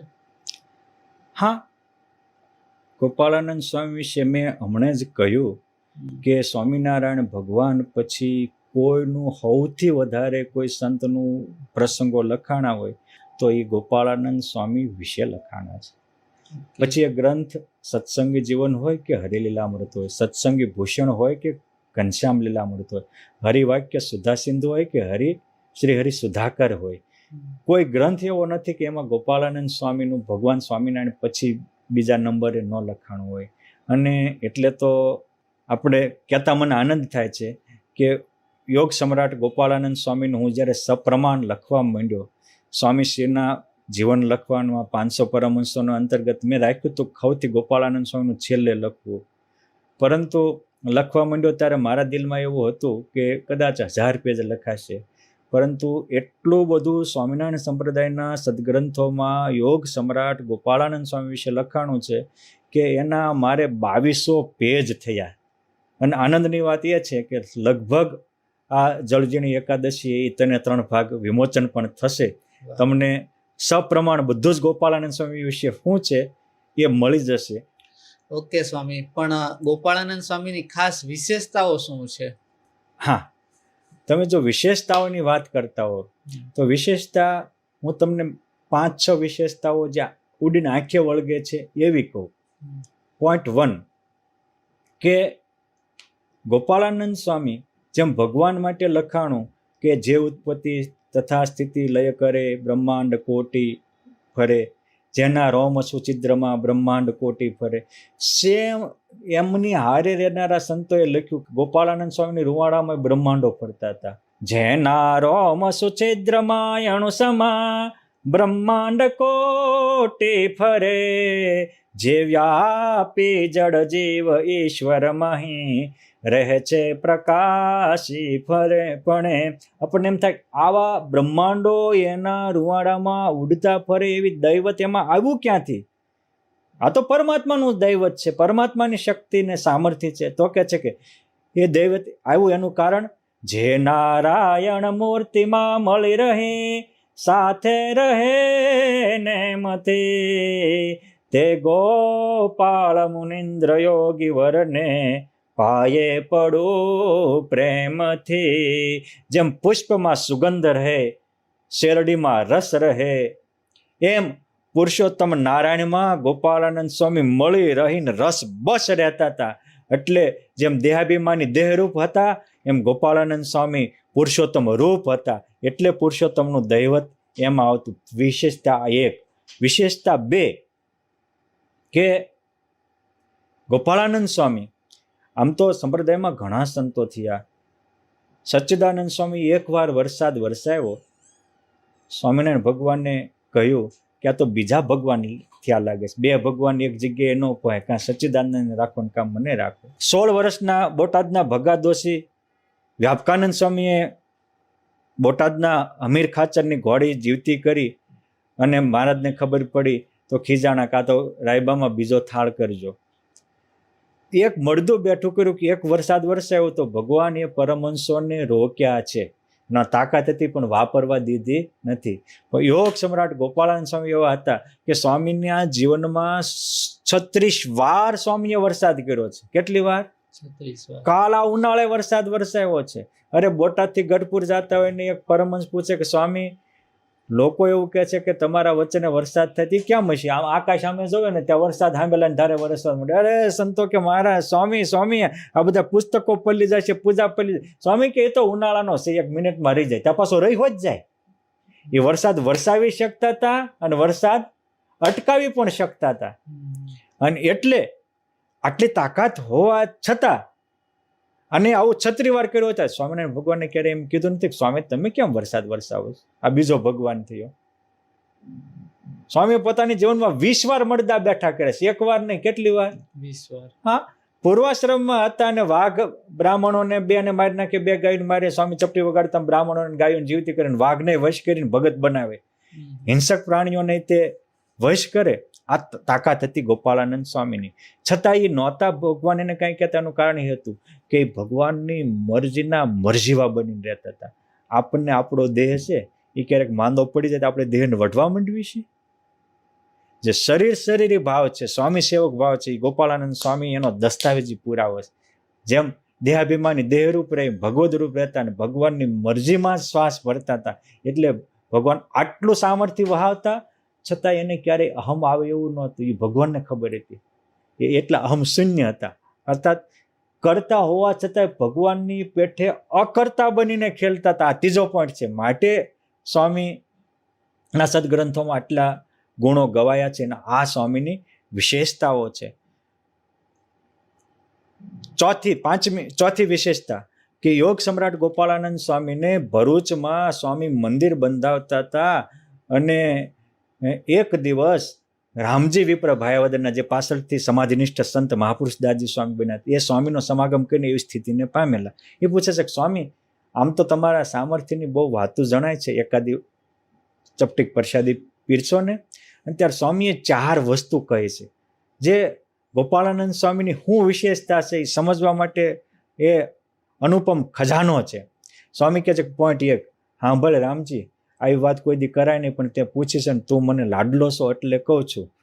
પોઈન્ટ 1 કે હું અને પુરુષોત્તમ નારાયણ કોઈ દિવસ માતાના ગર્ભમાં ના આવીએ તો તમે એમ કહેશો ભક્તિ માતા થકી જન્મ લીધો, કુશલા દેવી થકી જન્મ લીધો, હું થકી સમાજને દેખાય. બાકી અમે ગર્ભમાં ધારણ કર્યો અને જન્મ એવું દેખાય છતાંય તે અમે ગર્ભમાં ન આવ્યા હોય, ડાયરેક્ટ જન્મ લેવી. અને એટલે આપણને એમ થાય કે તો એનું પ્રમાણ શું? તરત જ બીજા પોઈન્ટમાં એ કહે છે કે સાંભળ રામજી, પુરુષોત્તમ નારાયણને જન્મ પહેલા જ્ઞાન હોય, બાળપણમાં ગર્ભવાસમાં જ્ઞાન હોય, પછી હોય, એનું ભગવાન પણ છે. એમ અમે પણ ગર્ભમોર પણ યોગી હતા. એટલે નિષ્કુળાનંદ સ્વામી યોગી પૂર્વ જન્મના અને જન્મા ત્યારથી આરંભીને સ્વામી કહે છે કે આજ આ મારી સમજો ને અત્યારે 55 વર્ષની ઉંમર થઈ, જે દિવસે હું 1 મહિનાનો હતો ને તે દિવસે જે જ્ઞાન હતું ને એ અત્યારે જ્ઞાન છે. અર્થાત માણસને જન્મ્યા પછી ધીરે ધીરે જ્ઞાન અપ થતું જાય. સ્વામી એવું કહે છે કે આજ જે જ્ઞાન છે હું 1 મહિનાનો હતો તે દી પણ હતું. આ સમજવા જેવું છે. Yes. એ 1 મહિનાના હતા તે દિવસે એને સંકલ્પ થયો તો સૂર્યનારાયણ આવે ને કપિલા ગાયને તેડીને જાય ને કપિલા ગાયનો ઉદ્ધાર થઈ આખું ટોરડા ગામ ભાળે.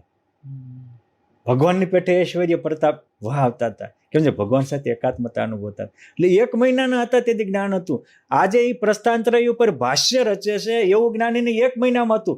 હું કહું છું કે આજ દી સુધી ભારત વર્ષના અનેક યોગીઓ થયા, કોઈ એકાદો યોગીનો આવો દાખલો ક્યાંય હોય મારા સાંભળામાં મેં અનેક ગ્રંથો વાંચ્યા, ક્યાંય આવું જાણવામાં નથી કે 1 મહિનામાં પ્રસ્થાનત્રય ઉપર ભાષ્ય રચે છે કે એવું જ્ઞાન હોય. એ ગોપાળાનંદ સ્વામી હતું. પણ ત્રીજો સ્વામી કહે છે કે જેમ ફાનસમાં દીવો દેખાય, આભલામાં મોઢું દેખાય, આપણે અત્યારની ભાષામાં કહીએ તો સ્વામી કે અમે કોકને સામું જોઈએ ને ત્યાં અમને એના 1000 જન્મના પૂર્વના અને 1000 જન્મના પછીના કર્મ દેખાય કે 1000 જન્મ પહેલા અહીં હતો ને 1000 જન્મ પછી આ થાય છે. અને એ જે ગોપાળાનંદ સ્વામી મેં 2000 પાનાનું પુસ્તક લખ્યું છે એમાં સ્વામીએ સેંકડોના પૂર્વ જન્મના રાજ ખોલ્યા છે, એક બે ના નહીં.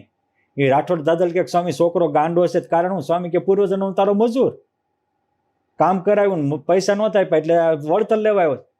સ્વામી માંડવી બજારમાં નીકળ્યા હોય ને બોકડા શેઠ એક બોકડાને મારતા હોય તો સ્વામી હશે. પુરુષાનંદ સ્વામી કે શું હતો તો કે આ બોકડાનો બાપ હતો કે બાકડે બેવાની વાસના રહી હતી, બીજા જન્મે બજારનો બોકડો થયો. આ એક ના આ તો મેં ખાલી એક્ઝામ્પલ આપ્યા. આવા સ્વામીએ સેંકડોના પૂર્વજન્મના રાજ ખોલ્યા છે. શું કામ ખોલી શક્યા? ભાળતા હતા એટલે.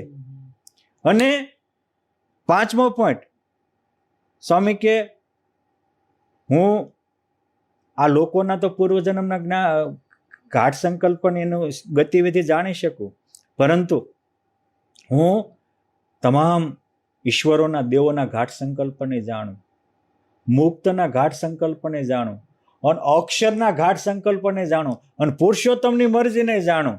અને આટલું મારામાં જ્ઞાન હોવા છતાં એની જે અહમ શૂન્યતા છે કે હું પુરુષોત્તમ નારાયણ પાસે તો કઈ રૂવાડા જેવું ન કહેવાય, આ એની વિશેષતા છે. આટલું કરતા હોવા છતાંય બોલે ને બ્રહ્માંડો ડોલાવે, સંકલ્પ કરે ને સૃષ્ટિ ફરે. અને સ્વામી કે અમે સંકલ્પ કરીએ તો વરસાદ વરસે ને સંકલ્પ કરીએ તો વરસાદ વરસી રહી જાય. એ તો રામજી વિપરા કે ભરૂચમાં મેં નજરે જોયું કે ભરૂચમાં ત્યાં પાણી ત્યાં નથી. મેં કીધું કે સ્વામી વરસાદ વરસાવો ને ત્યાં સાંભળ્યા ત્યારે વરસવા માંડ્યો. પછી કે સ્વામી બહુ વરસાદ વરસે ત્યાં મંદિરમાં ઉપલું આપણે અત્યારે શિખરનું કામ હાલે હાનિ થાય છે ત્યાં કે એ તો હમણાં રહી જશે, સેકન્ડ મારી ગયું. આવું તો રામજી વિપરા કે અમે સેંકડો વાર જોઈશ, એટલે એનું મારે પૂછવાનું જ નથી. આ હતી ગોપાળાનંદ સ્વામીની વિશેષતા કે જે કરતા થકાય અકર્તા રહી શકતા હતા. વડોદરામાં પ્રકાંડ પંડિતો એક હારે 50 ભેગા થઈને આવ્યા અને ગોપાળાનંદ સ્વામીને કહે છે કે અમે તમને ભગવાન નો અરે સાધુ ન માનીએ. સ્વામી કે તમારી મરજીની વાત, જૈસે જિનકા યકીન.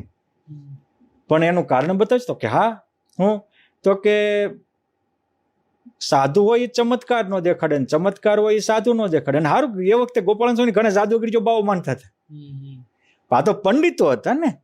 સ્વામી કે સાંભળો પંડિતો, સાધુ હોય ચમત્કાર ન બતાવી વાત તો સાચી છે, પણ ઐશ્વર્ય કોઈ હોય છે એ તો વાત તો સાચી છે ને. તો કે હા ભગવાન ઐશ્વર્ય ખજાનો છે. તો કે જેનું ઐશ્વર્ય હોય એ વાપરી શકે એમાં તો કોઈ સંકલ્પક વિકલ્પ નથી. તો કે જેનો રૂપિયા હોય એ વાપરે એમાં ક્યાં પ્રશ્ન છે, પણ કોકના રૂપિયા વાપરવા માંડે એનો પ્રશ્ન છે. સ્વામી કે અત્યાર સુધીમાં મેં એક પણ પરચો કોઈને પૂર્યો હોય, એક પણ કોઈને ચમત્કાર બતાવ્યો હોય તો મને બ્રહ્માંડ ભાંગ્યાનું પાપ પુરુષોત્તમ નારાયણ મારો ઉદ્ધાર ન કરે. અને પંડિતો સાંભળો, આમ ચપટી વગાડું ત્યાં બધા નાડી પ્રાણ ખેંચી લો. આ હતા. આટલું ઐશ્વર્ય પ્રતાપ જણાવતા કોઈ દી કરતા નથી બન્યા. કાળા ઉનાળે વડોદરાના ભક્તોએ પ્રાર્થના કરી અને મેઘલો વરસાવ્યો. બધા આવી પછી સ્વામીને લાગ્યા પાય, કહે ધન્ય ધન્ય ધન્ય તમે મુનિરાય. બોલ્યા ગોપાળ સ્વામી તે પ્રત્યે જે થયું તે શ્રીજીની સામર્થ્ય, બીજા કોઈથી કાંઈ ન થાય. ઠાલા ભૂલ્યા ફોગટ ફૂલાય. આ બધું જ કરવા છતાંય જે અકર્તા રહ્યા છે એ સ્વામીની ખાસ વિશેષતા છે.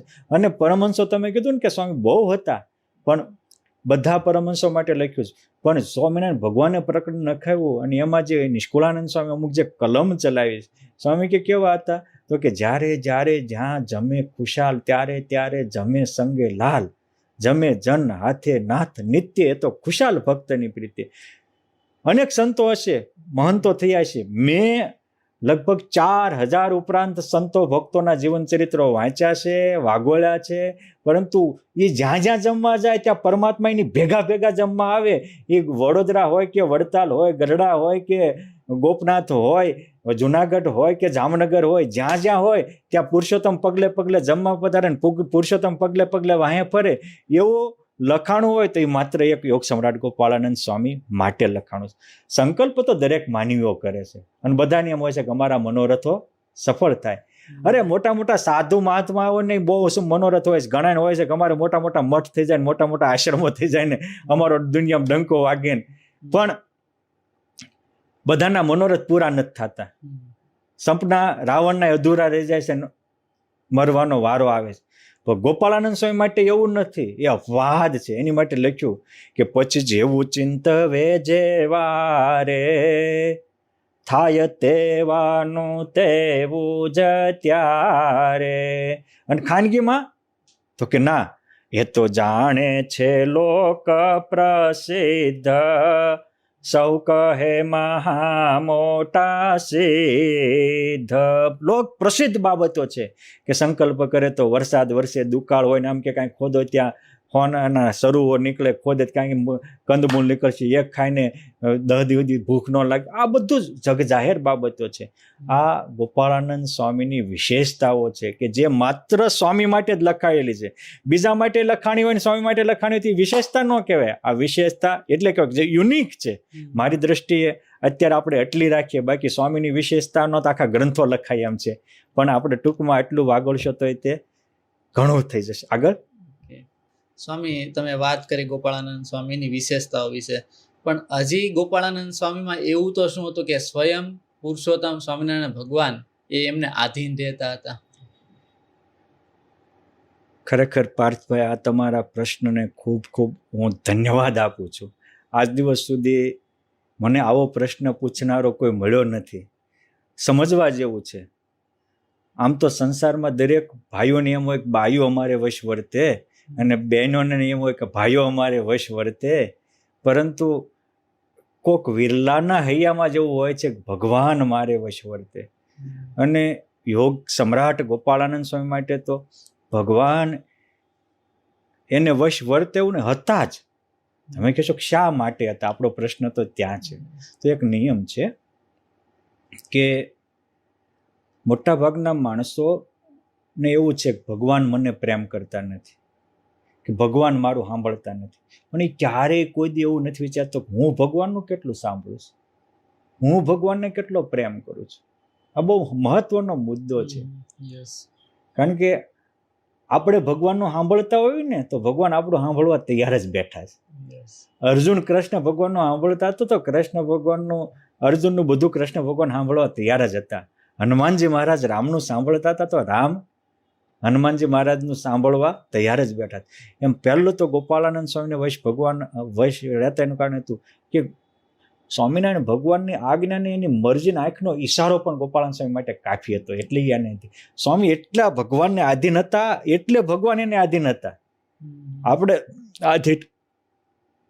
આપણે આધીન જગતને રહેવું છે અને ઈશ્વર આપણે આધીન થાય એવું ઈચ્છીએ છીએ. બીજો પોઈન્ટ કે આપણને એમ થાય કે ભગવાન મારો વિશ્વાસ રાખે તો સારું, ભગવાન મારું હું બોલું એ ફલીભૂત કરે તો સારું. પણ આપણને ભગવાનનો વિશ્વાસ કેટલો છે? ગોપાળાનંદ સ્વામી માટે એવું નહોતું. સલકે ગામના પાદરમાંથી સ્વામી ચાલતા થયા ત્યારે ગામના રાજાઓ અને સિપાહીઓએ કીધું કે એ દિશામાં જતા નહીં, ત્યાં મોટો બ્રહ્મ રાક્ષસ છે, અહીંયા 300-400 ના તેને પ્રાણ હર્યા છે. ત્યારે હારેવાળા હતા એ કીધું કે સ્વામી આપણે ખાલી 3-4 સંતોથી નથી જવું. હું બોલ્યા? તો કે 3-4 છે. તો કે 3-4 સંતો નથી તો એક 5મા હોય છે. તો કે કોણ? કે પુરુષોત્તમ નારાયણ. જો આપણને એવું મને છે કે ભગવાન મારી હારે હારે જ છે. અન સ્વામી ત્યાંથી નીકળ્યા, ઓલો સુસવાટા મારતો, કારણ કે તો નરભક્ષી રાક્ષસ હતો. સ્વામી સામે આવ્યો, સ્વામી આમ અડીખમ ઉભા રહ્યા. જ્યાં સ્વામીના શરીરે સ્પર્શેલો વાયુ એને એડ્યો ને તેના વિકાર વિરમી ગયા, શાંત થઈ ગયા. એને એમ થયું 300 વર્ષમાં શાંતિનો અનુભવ પહેલો મને થયો. એ કે સ્વામી આ ભૂત યોનિમાં, પ્રેત યોનિમાં ખાવાની વિષ્ટા, પીવાનું પેશાબ, હેરાન થઈ ગયો છું. અને પૂર્વે સ્વામી કે આ દુઃખ હું કામ ભોગવ્યા હતા? એ કે મને જાણું જ છું કે બાપ હું પરનારીમાં પરજન્મમાં ફસાણો એના આ કર્મનું કાળું સત્ય આ દુઃખ ભોગવું છું, મારો ઉદ્ધાર કરો. સ્વામી કે લો અમે સંકલ્પ કરીએ, તમને બદ્રિકાશ્રમમાં મોકલીએ, ત્યાં તપશ્ચર્યા કરીને શુદ્ધ થાજો. હે સ્વામી, મેં બદ્રિકાશ્રમ જોયું નથી ને હું નારાયણ ભગવાનને ઓળખતો નથી, મેં તો તમારા દર્શન કર્યા ને તમારા દર્શનથી મને શાંતિ હતી. તમે જ્યાં રહેવાના હોય ત્યાં મને મોકલી દો.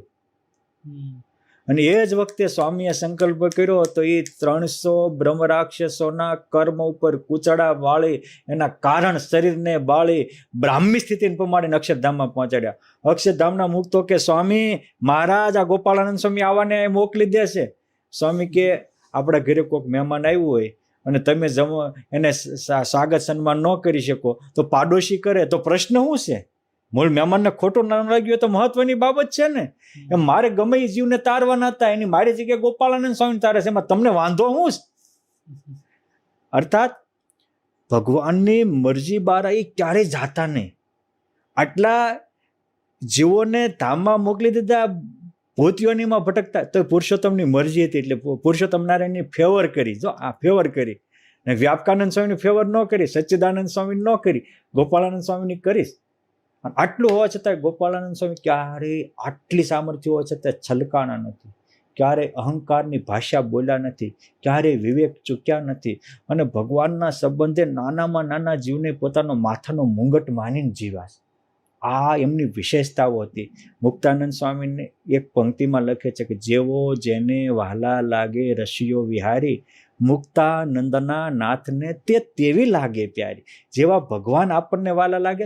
આમ તો એવું છે કે આપણે ભગવાનમાં 1 ગણું હેત કરીને તો એ આપણામાં 1000 ગણું હેત કરે છે, પણ આપણે કરવું તો જોઈએ ને. ત્યારે ગોપાળાનંદ સ્વામી પોતાનો સંપૂર્ણ સ્નેહ એની માટે એની હારે રહેલા કૃષ્ણાનંદ બ્રહ્મચારીજી મહારાજે લખ્યું છે કે સ્વામી કેવા હતા, એ ભગવાન એને વશવરત હતા. એક પંક્તિ કહીને આપણે સ્વામીની ભગવાન વશવરતતા એનું કારણ અગત્યનું છે એ કહીને પૂરું કરીએ. સ્વામી લખ્યા છે કે યસ્યાતિ પ્રેમ રજવા વ્યવધૂત ચરણા શ્રી હરિ ધર્મ સુનો યત્કિંચિત કાર્ય માત્રે ક્વચિદપી નૈયાત એવ યસ્માત પૃથક્ત્વમ ભૂમિર્ગંધેન યદ્વત વૃષતનુ જનુષા તેન સંબંધમાપ્તમ ગોપાળાનંદ સંજ્ઞમ મુનિવર મનઘમ નૌમિ નિત્યમ શરણ્યમ. આ ગોપાળાનંદ સ્વામી હતા કે જેની પ્રેમ રૂપી દોરીથી બંધાયેલા પુરુષોત્તમ સદા એને વશ વર્તતા હતા. પોઈન્ટ 2 કે યત કિંચિત કાર્ય માત્રે. આપણે તો ભજનમાં બેઠા હોય તો ભગવાનમાં મન નથી રહેતું. અરે ભગવાનના દર્શનની પુણ્યમાં ગયા હોય, 200 રૂપિયાના બૂટ બહાર પડ્યા હોય ને તો તન મંદિરમાં હોય ને મન બૂટમાં હોય. અને આ એમ કે છે કે ગાયકવાડના રાજમહેલમાં હોય તો યત કિંચિત યશ કિંચિત કાર્યમ, એ કોઈ પણ કાર્યમાં 1 સેકન્ડના 6ઠા ભાગમાં પુરુષોત્તમને નહોતા ભૂલતા. આટલા પુરુષોત્તમ આકાર થઈ ગયા હતા. હજી ત્રીજું એક્ઝામ્પલ આપે છે કે જેમ પૃથ્વી છે એ ગંધ છોડતી નથી, ભૂમો ગંધેન યદ્વત, જેમ પૃથ્વી ગંધમાં પૃથ્વી રહી છે, જળમાં રસ રહ્યું છે, અગ્નિમાં તેજ રહ્યું છે, વાયુમાં સ્પર્શ રહ્યો છે, આકાશમાં શબ્દ રહ્યો છે, શેરડીમાં રસ રહ્યો છે, ચંદનમાં સુગંધ રહી છે. એમ ગોપાળાનંદ સ્વામી પુરુષોત્તમ નારાયણની મૂર્તિમાં રહેતા હતા, મૂર્તિ રૂપ હતા. અને એટલે જેમ દેહાભિમાની દેહને આધીન રહે એમ એ પુરુષોત્તમ અભિમાનીને ગોપાળાનંદ સ્વામીને પુરુષોત્તમ આધીન વર્તતા હતા. અને એટલે જાણે કે એની માટે લખાણું કે વિહલાલજી મહારાજ હરિરામતમાં લખે છે કે કેવા હતા, તો કે છે કે જેના રોમ સુછિદ્રમાં બ્રહ્માંડ કોટી ઉડે, એના રૂવાડામાં કરોડો બ્રહ્માંડો ઉડતા ફરે. અને એ અહીંયા અવની ઉપર આવ્યા તો કેવા છે, તો કે છે આજ્ઞા થકી અવતરે જય અવની માય પૂજાય આપ પુરુષોત્તમ તુલ્ય, ત્યાં પુરુષોત્તમ રૂપ પૂજાય એવા હતા. આ તો પુરુષોત્તમ હતા એટલે મહારાજ એવું બોલતા હતા કે આ તો અમે છીએ એટલે નકર આ ગોપાળાનંદ સ્વામી દુનિયાનો બીજો પુરુષોત્તમ થઈને પૂજાય, એ તાકાત હતી. આટલી તાકાત હતી છતાં એ હાથ જોડીને રહ્યા છે. એ મહારાજને આધીન રહેતા એટલે મહારાજ એને આધીન રહેતા. આપણે જગતને આધીન રહેવી છે એટલે જગદીશ આપણે આધીન નથી રહેતા. આ સ્વામીને આધીન રહેવાનું આ મેં તમને જે ખાસ કરીને 4 સ્ટેપ કીધા એ મહત્વના છે. આગળ ઓકે સ્વામી, પૃથ્વી પર જે દેવો છે એનું દેવત્વ તો છે જ, પણ જે ગોપાળાનંદ સ્વામી જે દેવો પધરાવ્યા છે એનું દેવત્વ વધારે છે, એનું રીઝન? જો ભારતીય સનાતન પરંપરામાં એક આખો પંચરાત્ર શાસ્ત્ર છે, અને પંચરાત્ર નારદજી જે ભગવાનનો અવતાર ગણાય એને પ્રવર્તિત કરેલું છે. એમાં આખી એક પૂજા વિધિની પદ્ધતિ છે. વેદોમાં પણ એક આખો કર્મકાંડ વિભાગ છે. એમાં દેવોને કેવી રીતે પૂજાય, કેવી રીતે સ્થપાય એની વાત લખી છે. એમાં 4 મહત્વના મુદ્દાઓ લખ્યા છે કે સ્વરૂપશ્ચ, સ્થાપકશ્ચ, પૂજકશ્ચ, દર્શનાર્થી ચ. આ 4 મહત્વનું હોય એમાં 2 સૌથી મહત્વના છે, એક સ્વરૂપ અને એક સ્થાપક.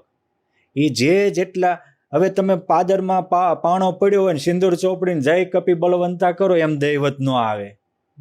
એની મૂર્તિ પણ એવી હોવી પડે. તો સારંગપુરમાં જે કષ્ટભંજન દેવ સ્વામીએ પધરાવ્યા એમાં સ્વામીએ પોતે એ નરસિંહ મહેતાના કાકા ગોરધનભાઈ હતા. નરસિંહ મહેતા એની અંતિમ અવસ્થામાં માંગરોળ જઈને રહ્યા હતા. જુનાગઢમાંથી તિરસ્કાર કર્યો અને નરસિંહ મહેતાના અંતિમ સંસ્કાર માંગરોળમાં થયેલા છે, આપની જાણ માટે. એ ત્યાં ગયા ત્યારે એને રણછોડરાયની મૂર્તિ બનાવી હતી. તો રણછોડરાયે જેને દિવ્ય દર્શન દઈને કીધું કે આવી મૂર્તિ બનાવી, એ જે કડિયા એ રણછોડરાયની મૂર્તિ બનાવી એ કડિયાની વારસદારમાં સીધી લીટીમાં કાંજી કડિયા આવતા હતા બોટાદના. અને ગોપાળાનંદ સ્વામીનો પ્રતાપ જોઈને પુરુષોત્તમ નારાયણને આશ્રિત થયેલા. અને સંવત 1904માં વસંત પંચમીનો સમયો સ્વામીએ ગઢપુરમાં કર્યો ત્યારે સારંગપુરના વાઘા ખાચર વગેરે આવીને પ્રાર્થના કરી હતી કે સ્વામી અમારે 1 નહીં 3 દુકાળ પડ્યા છે. સ્વામી કે 3 દુકાળ કઈ રીતે? તે કે એક તો આ વર્ષે વરસાદ નથી એ દુકાળ, બીજો અમે ગરીબ છીએ એટલે પૈસા નથી, ખાવા નથી મળતું એ દુકાળ, અને ત્રીજો કે અમારું રસ્તાનું ગામ છે ને ગરીબ છે એટલે કોઈ તમે સાધુ નથી આવતા, કોઈ હરિભગત નથી આવતા એટલે તમારા સાધુ સંતોનો દુકાળ. સ્વામી કે આ 3 દુકાળ છે ને સર્વ પ્રકારે સુકાળ અમે આવીને કરી દઈશું. એમ કરીને ઉત્સવ પછી સ્વામી બોટાદ આવ્યા, કાંજી કડિયાને હારે લઈને સારંગપુર આવ્યા. અને સ્વામી કહે છે કે આમાં હનુમાનજી મહારાજ કોતરી દો. કે હું કડિયો ખરો પણ શિલ્પી નથી, ચિત્રકાર નથી, કઈ પ્રકારનું દોતરું. અને એ સ્વામી આમ એ પાળિયા ઉપર આમ સ્વામી ઢીચણ વાળી અને આમ ખરો લઈને જાય. આદર્શ ચિત્રકારનો એક નમૂનાનો એ આજે હનુમાનજી મહારાજની મૂર્તિ છે એનું ચિત્ર પહેલું ગોપાળાનંદ સ્વામીએ દોર્યું હતું. અને બ્રહ્માંડમાં તમે જોજો સેનાવાળા હનુમાનજી હોય તો ગોપાળાનંદ સ્વામીના થયેલા યુનિક છે. બાકી તમે હનુમાનજી મહારાજના બધે મંદિરો છે, હું બોલું ને તમે સાંભળો ને તમારે ગામડે ગામડે જઈને ગલીએ ગલીએ જઈને જોઈ લેવાના. અમુક બાબતો તો એવી છે, અમુક બાબતો શ્રદ્ધાથી થતી હોય, ચર્ચાથી નથી થતી, અને શ્રદ્ધા હોય તો જોઈ આવવાનું. પણ જે અમુક અલ્પજ્ઞ પુરુષો હશે અને દુર્યોધનના વંશજ હશે એ કોઈ દિવસ આ વાત નહીં માને, એ શંકાઓ જ કરશે શકુની જેવા ભેગા થઈને. આ સ્વામીએ કીધું એમ 6 મહિનામાં મૂર્તિ તૈયાર થઈ. સ્વામી 1905 આમ કહીએ તો 1904 કહેવાય વિક્રમ સંવત પ્રમાણે, અષાઢી સંવત પ્રમાણે 1905 થાય. કેમ છે એ વખતે આપણે ત્યાં અષાઢી હાલારી સંવત ચાલતું હતું, અને આસો મહિનો આવે, નકર સંવત તો કાર્તિકીથી બદલે, પણ ત્યારે ત્યાં એ હતું. એટલે એ વખતે સ્વામીએ આસો વદ 5મને દિવસે એ કે એવી જગ્યાએ થાપો કે આખું ગામ આવે. તો ગામ એ વખતે ક્યાં આવતું હતું? ગામને ગોંદરે કુએ પાણી ભરવા. ક્યાં આવે? આખું ગામ આવે. સ્વામી કે જે દર્શન કરશે એનું ભલું થાય છે એટલે બધાને માનશે, પૂછશે. એટલે આ સારંગપુરના હનુમાનજી મહારાજ છે એ કુવાના કાંઠે થાપેલા છે. અને સ્વામીએ કુવાના ઓલા કાંઠે હનુમાનજી મહારાજની ઓટો બનાવીને થાપ્યું ને પછી કીધું તું મંદિર બનાવી નાખજો. અને આ કાંઠે રહીને સ્વામી આમ લાકડી ઠેરાવીને દૈવત મૂક્યું અને હનુમાનજીની મૂર્તિ ધ્રુજવા માંડી. થાર સ્વામી કે બોલતો પધરાઈ દો કે. ત્યારે ગઢપુરના અને ધોલેરાના દરબારો કે છે કે સ્વામી પછી ગઢપુર ગોપીનાથજી મહારાજ કે ધોલેરા મદન મોહનજી મહારાજ પાસે ભક્તો ઓછા જાય છે, રાખો ખમૈયા કરો. સ્વામી કે તોય તે આજથી હું આનું નામ પાડું છું કે આ કરોડોના કષ્ટ કાપશે, માટે આનું કષ્ટભંજન દેવ નામ રાખજો. તમે જો કષ્ટભંજન દેવ એ સ્વામિનારાયણ સંપ્રદાયનું યુનિક નામ છે. ક્યાંય પણ હનુમાનજીનું બીજા સંપ્રદાયમાં ક્યાંય કોઈ ગ્રંથોમાં કષ્ટભંજન હનુમાનજી એવું લખાણું હોય તો મને બતાવજો. મેં તો ઘણું વાંચ્યું છે, મારા જોવામાં આવ્યું નથી. આપને આવ્યું હોય તો પ્રેમથી આવકારીએ છે. આ નામ રાખ્યું. અને આજે વિઝા જોતા હોય તો ત્યાં તેલ ચડાવે ને તો વિઝા મળે છે, અને ટિકિટ જોઈતી હોય ને સાંસદની તો ત્યાં માથું ટેકો તો ટિકિટ મળે છે. બીજા તો બધા સફળ થાય જ છે મનોરથ.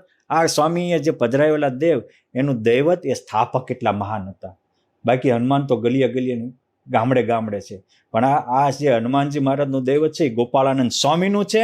અને એનું તમે કહેશો કે સ્વામી પુરાવો શું? પુરાવો એ કે આજે અમુક ઘણા ભૂત પ્રેત કે એવા અનિષ્ટ તત્વો આવે કે ત્યાં રવિ મહારાજ જેવા એની આગળ ગદા મૂકે તો એમ કે હું તારથી નહીં નીકળું. ત્યારે સ્વામીએ જે છડી લઈને દૈવત મૂક્યું હતું એ છડી આમ જ્યાં અડાડે અને એ દૈવત એ કૂવામાં સ્વામી, કારણ કે કૂવાનો કાંઠો હતો ને, અમુક બીજા પાણી ન નીકળે તો એ કૂવાનું માંથી લોટી ભરીને પાણી કાઢે અને એમાં છડી બોલીને જે મૂકે ત્યારે ગમે એવો ભૂત હોય કે ગમે એવું અનિષ્ટ તત્વ હોય એ રાઈડ નાખીને જાય. અને મહત્વની વાત એ છે કે જાય તો આ વાત અલગ છે, પણ સ્વામીએ પાછો ત્યાં કીધું જે કોઈ અહીં અનિષ્ટો આવે એ અહીંથી તમારે મૂકવાના, અને અહીંથી જાય એટલે ત્યાં નારાયણ કુંડ છે, એ નારાયણ કુંડમાં જાય એનો સીધો ઉદ્ધાર થાય.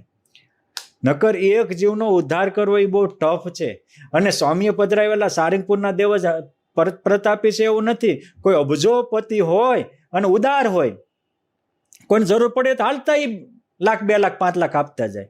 એમ ગોપાળાનંદ સ્વામી એ સામર્થ્યના ધણી હતા અને પાછા ઉદારને કરુણાળા હતા. એટલે જો સારંગપુરમાં દૈવત મૂક્યું હનુમાનજી મહારાજમાં, એવું જ આણંદના રોકડિયા હનુમાનજી મહારાજમાં દૈવત મૂક્યું છે, કમયાળામાં હનુમાનજી મહારાજમાં દૈવત મૂક્યું છે.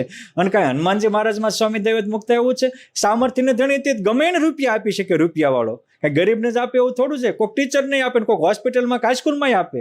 એમ સ્વામીએ કલાલીના હરિભક્તોને લાલજી આપ્યા તો એ પણ હજારોના કામ કરે છે. સ્વામીનું જન્મસ્થાન ગોપાળાનંદ ટોરડા ગામ છે, ત્યાં એની જન્મસ્થાન ભૂમિ છે, ત્યાં પણ હજારોના કામ થાય છે, માનતા સફળ થાય છે. અરે ગોપાળાનંદ સ્વામી જે વડતાલમાં આસને બેસીને ભજન કરતા, આજે પણ ત્યાં આવીને ગોપાળાનંદ સ્વામીના ભક્ત ચિંતામણીના 142માં પ્રકરણનો પાઠ કરે, એના હજારોના મનોરથ પૂરા થાય છે. તમે પણ પુણ્યમે આવો, જોજો. લાખો લોકો પાઠ કરવા બેઠા હોય, કતાર જામે. શું કામ? એના કામ પૂરા થાય. અરે સ્વામીએ ઉમરેઠમાં ભાષ્ય રચ્યું તે ઓરડીમાં પણ એવું દૈવત છે. વડોદરામાં સ્વામી રહેતા હતી, થાંભલામાં ની ચીપિયામાં એવું દૈવત છે. સ્વામીએ એકવાર કોઈક વિસી નીકળ્યો ચીપિયો પકડ્યો, આજે તે ચીપિયો અડાડે ને તેના ઝાર ઉતરી જાય. એટલે સમર્થ હતા, એટલે બધે સામર્થ્ય મૂકેલી છે. અને હું બોલું છું, તમે સાંભળો છો એવું નહીં. તમારે પણ ખાતરી કરવી હોય તો છૂટ છે, જ્યાં હું બોલ્યો ત્યાં જઈ શકો છો. એટલે એ સ્થાપકનું દૈવત છે, અને એમાં એ હતું એટલે મૂકી શક્યા છે. બાકી મેં કીધું ને કે હાલતા પાણો પડ્યો હોય ને સિંદૂર સોંપડી દો, એમાં હોય જ દૈવત મૂકે ને. હવે તમારા ખિસ્સામાં જ રૂપિયાનો હોય તમે બીજાને શું આપો? એ અબજોપતિ હોય એ રૂપિયા આપી શકે. એમ એ સામર્થ્યના ધણી હતા એટલે સામર્થ્ય મૂક્યું છે. અને એક જગ્યાએ નહીં, અનેક જગ્યાએ મૂક્યું છે. આ તો સારંગપુરના હનુમાનજી તો એનો નમૂનો છે. તમે જે પેલી ચીપિયાની વાત કરી કે આજે પણ જ્યારે ઉતરી જાય છે, તો હાલમાં પણ લોકો આવે છે ત્યાં? હા આવે છે ને, પ્રયોગ કરે છે ને, કામ થાય છે ને. હા તો હું તો અનુભવેલું, કારણ કે વાડી મંદિરમાં હું કેટલી વાર ગયેલો છું. બરાબર. સ્વામી ગોપાળાનંદ સ્વામીનું સૌથી મોટું યોગદાન તમને કયું લાગે છે? જો પાર્થભાઈ, દર્શકો, કોઈ પણ વ્યક્તિનું યોગદાન એટલે કે એ સમકાલીન હોય ત્યારે એને કાર્ય કર્યું હોય એ તો એની માટેનું યોગદાન કહેવાય જ. કે જેમ પાંડવોની કૃષ્ણ ભગવાને રક્ષા કરી, તો પાંડવો માટે કૃષ્ણ ભગવાનનું કેટલું યોગદાન હોય તો પાંડવો જાણી શકે. પ્રહલાદની નરસિંહ ભગવાને રક્ષા કરી, એ એમનું યોગદાન કહેવાય. પરંતુ એ એમના માટે સીમિત થયું. સારંગપુરમાં હનુમાનજી મહારાજ સ્થાપવા માટે વાઘા ખાચરે પ્રાર્થના કરીને એના પરિવારનું દુઃખ ટાળ્યું, એ એની એક માટેનું યોગદાન કહેવાય. પણ આજે જેમ ભગવાન અંતર ધ્યાન થયા પછી પણ એ ધરતી ઉપર રહે છે, એમ સ્વામીએ ધરતી ઉપર એવા સ્થાનો મૂક્યા છે કે આજે 200 વર્ષે સ્વામી સાક્ષાત હોય અને હજારો ને લાખોના કામ કરતા હોય. આ બહુ મોટું યોગદાન મારી માટે છે કે આજે સારંગપુરમાં જાય, હજારો ને લાખોના કામ થાય. કમિયાળા કે આણંદમાં રોકડિયા હનુમાનજી મહારાજ પાસે જાય, હજારો ને લાખોના કામ થાય. ઉમરેઠ કે કલાલી જાય, વડતાલ કે વડોદરા જાય, ટોરડા કે જેતલપુર જાય અને સ્વામીના પ્રસાદીના સ્થાનને જાય ઉમરેઠમાં, અને હજારોના કામ થાય. આ સ્વામીએ જીવતા જાગતા લોકોના માટે કષ્ટ કાપવાના દ્વારો, ઐશ્વર્યના દરવાજા ખુલતા મૂકતા ગયા. આ એક બહુ મોટું યોગદાન છે. 1.2 કે પ્રત્યેક વ્યક્તિઓને શાંતિની જરૂર છે. આજે મોટો સમાજ ચિંતા ટેન્શનમાં ઘેરાયેલો છે, અને આજના સાયન્ટિસ્ટોએ પણ સાબિત કર્યું છે કે વ્યક્તિઓને સૌથી વધારેમાં વધારે જો કોઈ ખર્ચો થતો હોય તો એ રૂપિયાવાળાઓ માટે જ્ઞાનની ટીકડીઓનો થાય છે. રોજની અબજો રૂપિયાની ટીકડીઓ જ્ઞાનની ખવાય છે, અને જ્ઞાનની ટીકડીઓ કોઈ ઝૂંપડપટ્ટીવાળા નથી ખાતા, રૂપિયાવાળા જ ખાય છે. બરાબર છે ને? અને સૌથી વધારે આત્મહત્યાઓ એ જ કરે છે. ગરીબોએ કેટલી આત્મહત્યા કરી, રૂપિયાવાળા કેટલી કરે છે. રૂપિયાવાળાના ઘરમાં ગમે ત્યારે આત્મહત્યાઓ થાય છે કે ગમે થાય. એટલે પન્નાલાલ પટેલ જેવા લખ્યું સંગે મરમમના સુનામી, યુદ્ધ એકવાર વાંચવા જેવું છે કે મહેલોમાં કેવી માથાકૂટ્યું હોય છે એમાં. પણ મારે એ કહેવું છે કે ગોપાળાનંદ સ્વામીનું મોટું યોગદાન શું? તો જો મૂંઝવણમાંથી બહાર કાઢે ગમે એવાને, એ મોટું યોગદાન કહેવાય. જેમ અર્જુનજી મૂંઝાણા અને ગીતાનું જ્ઞાન આપીને ભગવાને બહાર કાઢી લીધા, એ મોટું યોગદાન કહેવાય. અને પરીક્ષિત મૂંઝાણો કે ઋષિનો શાપ થયો અને સુખદેવજીએ ભાગવત સમજાવીને એને બહાર કાઢી લીધા, એ મોટું યોગદાન કહેવાય. એમ ગોપાળાનંદ સ્વામીએ આજના જમાનાને અનુરૂપ જે પ્રસ્થાંત્ર પર ભાષ્યો રચ્યા અને પોતાના જે અલૌકિક વિચારો આપતા ગયા. જેમ કૃષ્ણ ભગવાન તો વૈયા ગયા, પણ આજ ગીતાનું જ્ઞાન હજારોનું કામ કરે છે. ભગવાન રામ તો વૈયા ગયા, પણ રામાયણનું જ્ઞાન, વ્યાસ તો ગયા પણ પુરાણોનું જ્ઞાન આજે ભારતીય સંસ્કૃતિને ઉજાગર કરે છે. એમ ગોપાળાનંદ સ્વામી જે જ્ઞાનનો વારસો મૂકતા ગયા છે, અને જ્ઞાનના વારસાને વહન કરે એવી અમર પેઢીના સાધુ મૂકતા ગયા છે. આજે ગોપાળાનંદ સ્વામીની પરંપરામાં, સ્વામિનારાયણ સંપ્રદાયમાં 550 ઉપરાંત પરમહંસો છે. આ બહુ મોટું યોગદાન છે. અને જે ગોપાળાનંદ સ્વામી હજારો વ્યસનીને નિર્વ્યસની કરતા હતા, દુખિયાને સુખિયા કરતા હતા, કુભાવ છોડાવીને સદભાવ કેળવતા હતા, અભાવ છોડાવીને ગુણભાવ કેળવતા હતા, અને પામરને પતિત ન હોય ઉદ્ધાર કરતા હતા, પાપના પંથેથી પાછા વાળીને પુણ્યના માર્ગે ચલાવતા, એ આજે પણ ગોપાળાનંદ સ્વામીના વારસદાર પરમહંસો કામ કરી રહ્યા છે. આજે પણ ભારતીય શિક્ષણના ગોપાળાનંદ સ્વામીના વારસદાર અનેક સંતોએ શિક્ષણને ઉજાગર કરી રહ્યા છે. આપણી ભારતીય સનાતન પરંપરા છે સત્યમ વદ ધર્મમ ચર, અભ્યાસાત માપ પ્રમિદત્તવ્ય, માતૃદેવો ભવ, પિતૃદેવો ભવ, અતિથિ દેવો ભવ. આ બધું છે.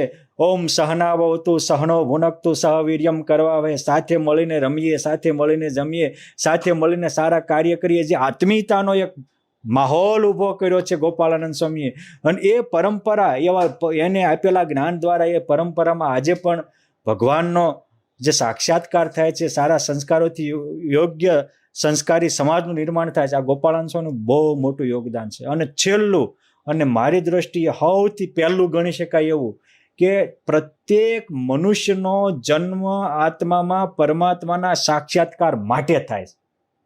અને મોટા પુરુષોનું પહેલું કર્તવ્ય છે કે એને ભગવાનનો ભેટો કરાવે. કેમ? જે એક સરકાર નોકરી આપે, એ નોકરીનો પગાર 5-25 હજારથી માંડીને લાખ રૂપિયા હોય કે એથી વધુ પણ હોઈ શકે, પણ લાયકાત જોઈને આપે છે. નાલાયકને નથી આપતા. તો 25,000થી માંડીને લાખ રૂપિયાના પગારમાં લાયકાત જોવે તો અબજો રૂપિયા દેતાય ન મળે. આજના સાયન્ટિસ્ટોએ તો આ બોડીની ખાલી કિંમત કરી તો કે અત્યારે ધરતી ઉપર જેટલા માનવ છે, માથા દીઠ કરોડ $1 મૂકે ત્યારે એક બોડી થાય. બોડી જ હો. નકર બે મિત્રો ભેગા થયા હતા, કહેતા હતા કે હાલને આપણે સૂર્યની સફરે જ આવી. ત્યાં ઓલો કે પણ ત્યાં પછી તાપ નહીં લાગે, કે રાતે હાલશું. એ તો હોય નક ન હોય. પરંતુ મારે એ કહેવું છે કે આટલો કિંમતી માનવ દેહનું ફળ શું? તો કે આત્મામાં પરમાત્મા સાક્ષાત્કાર થાય, એના લખ 84નું ભ્રમણ મટી જાય, જીવ પોતાનું કલ્યાણ કરી શકે. આ ગોપાળાનંદ સ્વામીએ કરોડો આત્માનું કલ્યાણ કર્યું અને અનેકને પોતાના જ્ઞાનથી ઉજાગર કરી અને પરમેશ્વરનો ભેટો કરાવ્યો. સ્વામી પાસે આવનારો હાવ સામાન્ય જીવ હોય, એ વડોદરાની બહેનો હોય તોય તે સાક્ષાત્કારી હોય.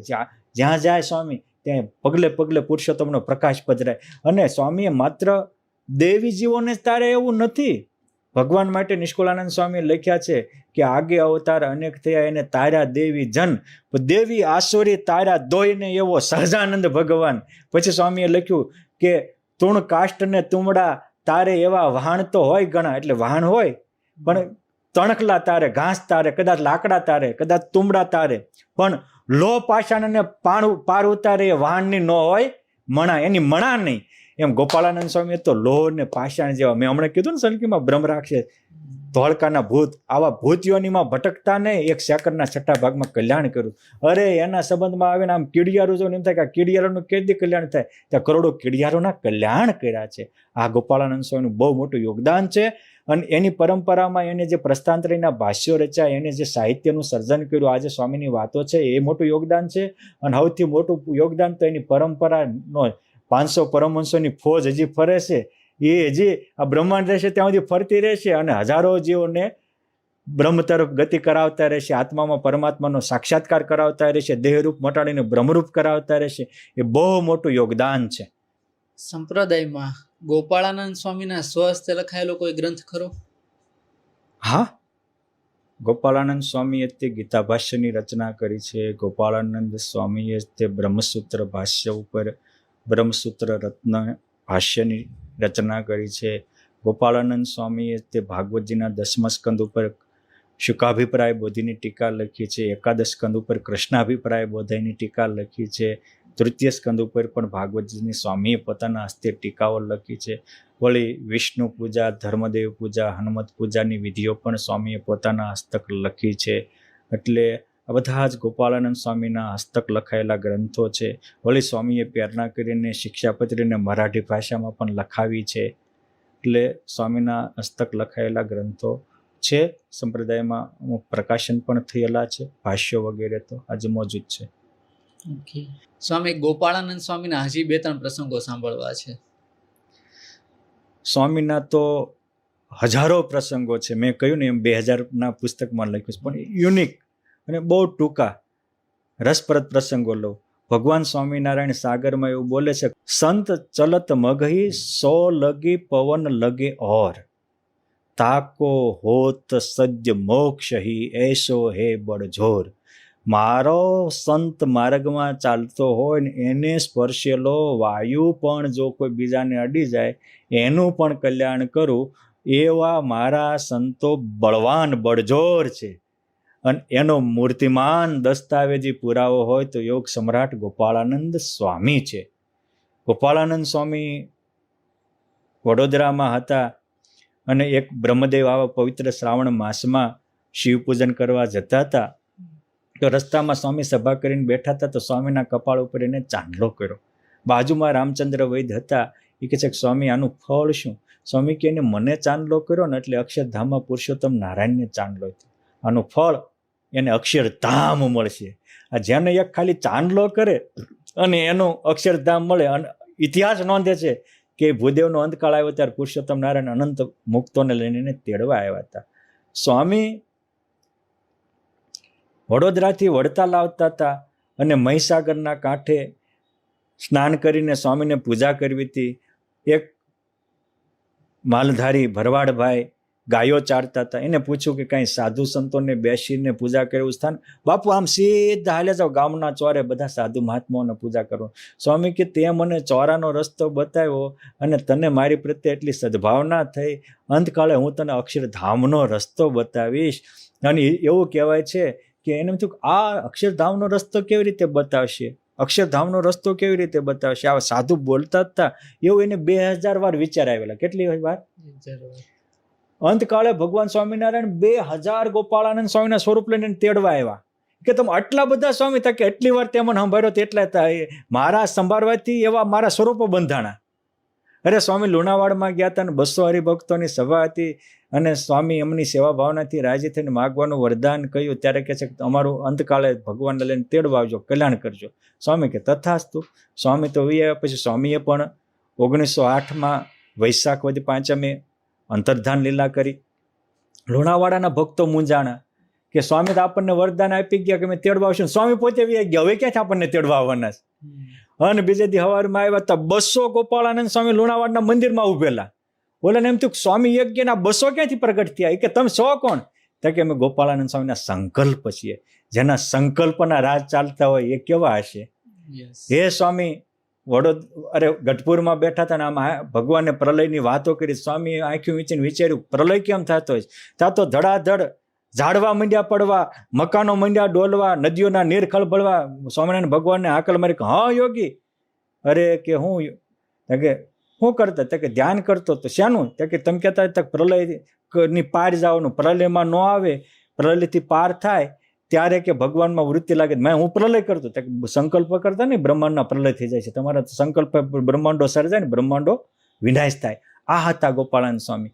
એકવાર મહારાજે પૂછેલું પરમહંસોને તમારી વિશેષતા કહો. બ્રહ્માનંદ સ્વામી કે કાવ્ય શક્તિ મારી વિશેષતા, મુક્તાનંદ સ્વામી કે વક્તૃત્વ શક્તિ મારી વિશેષતા, નિત્યાનંદ સ્વામી કે ગમે એવા પંડિતોને પરાજય કરવા એ મારી વિશેષતા. ગોપાળાનંદ સ્વામી કે તમે એવું કહેવાય છે કે મારી મરજી વિના કોઈથી તરણું ન તોડાય. મારે તોડવા તોડું ખરો, તમારી ઈચ્છા ન હોય.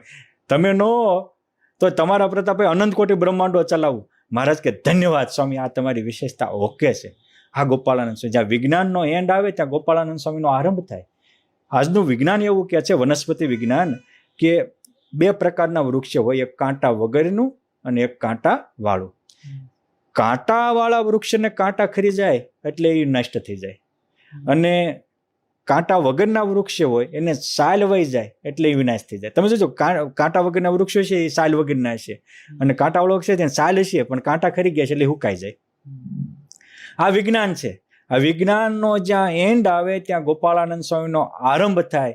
એ ગોપાળાનંદ સ્વામી રાજકોટમાં બેઠા હોય અને એની પાઘમાં બોરડીનો કાંટો ભરાય અને સ્વામી બોલે કે ભગવાનને સંત મારી જેવા બેઠા ને તારા કાંટા ન ખર્યા ને સેકન્ડના છઠ્ઠા ભાગમાં બધા કાંટા ખરી જાય. અને આજે 200 વર્ષે એ બોરડી ઊભી છે, કાંટા વગરની બોરડી છે, 12 મહિના બોરા આપે છે, અને એ બોરા વાવે પાછા એ બોરડીને કાંટા થાય છે. આ વિશેષતા છે. એટલે ગોપાળાનંદ સ્વામીના તો એવા અનેક પ્રસંગો છે કે સુંજ ગામમાં ગયા હોય અને ભગવાન કોળી સ્વામીને વંદન કરીને કહે છે કે સ્વામી મારે વાડીએ પધાર્યા, કામ થયું. સ્વામી કે તારું તો કામ થયું પણ આ તારો આંબો કાંઈ તને કામમાં આવે છે કે નથી આવતો? અરે સ્વામી છાંયો આપે છે, બીજું શું કામમાં આવે? સ્વામી કે આ તારો અડધા વીઘામાં પથરાયેલો આંબો છાયા સિવાય ફળ નથી આપતો? તો કે નથી આપતો. એટલે એ ભગતની વાડીમાં ઊભો છો અને ફળ તો નથી આવતા, વર્ષેથી 12 મહિના ફળજે. હવે એક પણ ફળ ન આવતો એ આંબો ઇતિહાસ નોંધે છે 100 વર્ષ સુધી 12 મહિના ફળ આપતો થઈ ગયો. આ ઝાડમાં પણ પરિવર્તન કરી નાખે એવા હતા ગોપાળાનંદ સ્વામીના પ્રસંગો. અને ઝાડમાં ફરી પરિવર્તન થતું હોય તો માણસમાં તો થાય જ, પણ એનું સાંભળે તો વિરોધીઓને કાંઈ ન થાય. માટે આપણે પણ સ્વામીના આવા અલૌકિક પ્રસંગો સાંભળી અને આપણે પણ આપણા જીવનનું પરિવર્તન કરીએ, એ જ આની ફળશ્રુતિ છે. માટે આવી રીતે આપણે આજે ગોપાળાનંદ સ્વામીની વિશેષતા, ગોપાળાનંદ સ્વામીનું યોગદાન, ગોપાળાનંદ સ્વામીને ભગવાન આધીન હતા એ, અને ગોપાળાનંદ સ્વામીના અંતિમ પાવન પ્રસંગો સાંભળ્યા. આમાંથી જે કાંઈ સારું લાગે એ ભગવાન સ્વામિનારાયણને ગોપાળાનંદ સ્વામીનું છે. કદાચ મારી વાણીથી કોઈ ન ગમ્યું એવું બોલાણું હોય તો એ મારી છે, ક્ષમા કરજો. નિર્શિક ન્યાયે અસ્તો. ધન્યવાદ. જય સ્વામિનારાયણ. ખૂબ ખૂબ ધન્યવાદ સ્વામી કે તમે અહીંયા પધાર્યા અને ગોપાળાનંદ સ્વામીની ઘણી બધી વાતો કરી, વિશેષતાઓ કરી, અને થેન્ક યુ સો મચ અહીંયા પધારવા માટે. આપનો પણ ખૂબ ખૂબ આભાર. આપના દર્શક મિત્રનો પણ ખૂબ ખૂબ આભાર. મારી તો નમ્ર અપીલ છે કે આવા મોટા સંતોમાંથી આપણે પ્રેરણા પામી અને આપણા જીવનને ઉજાગર બનાવીએ.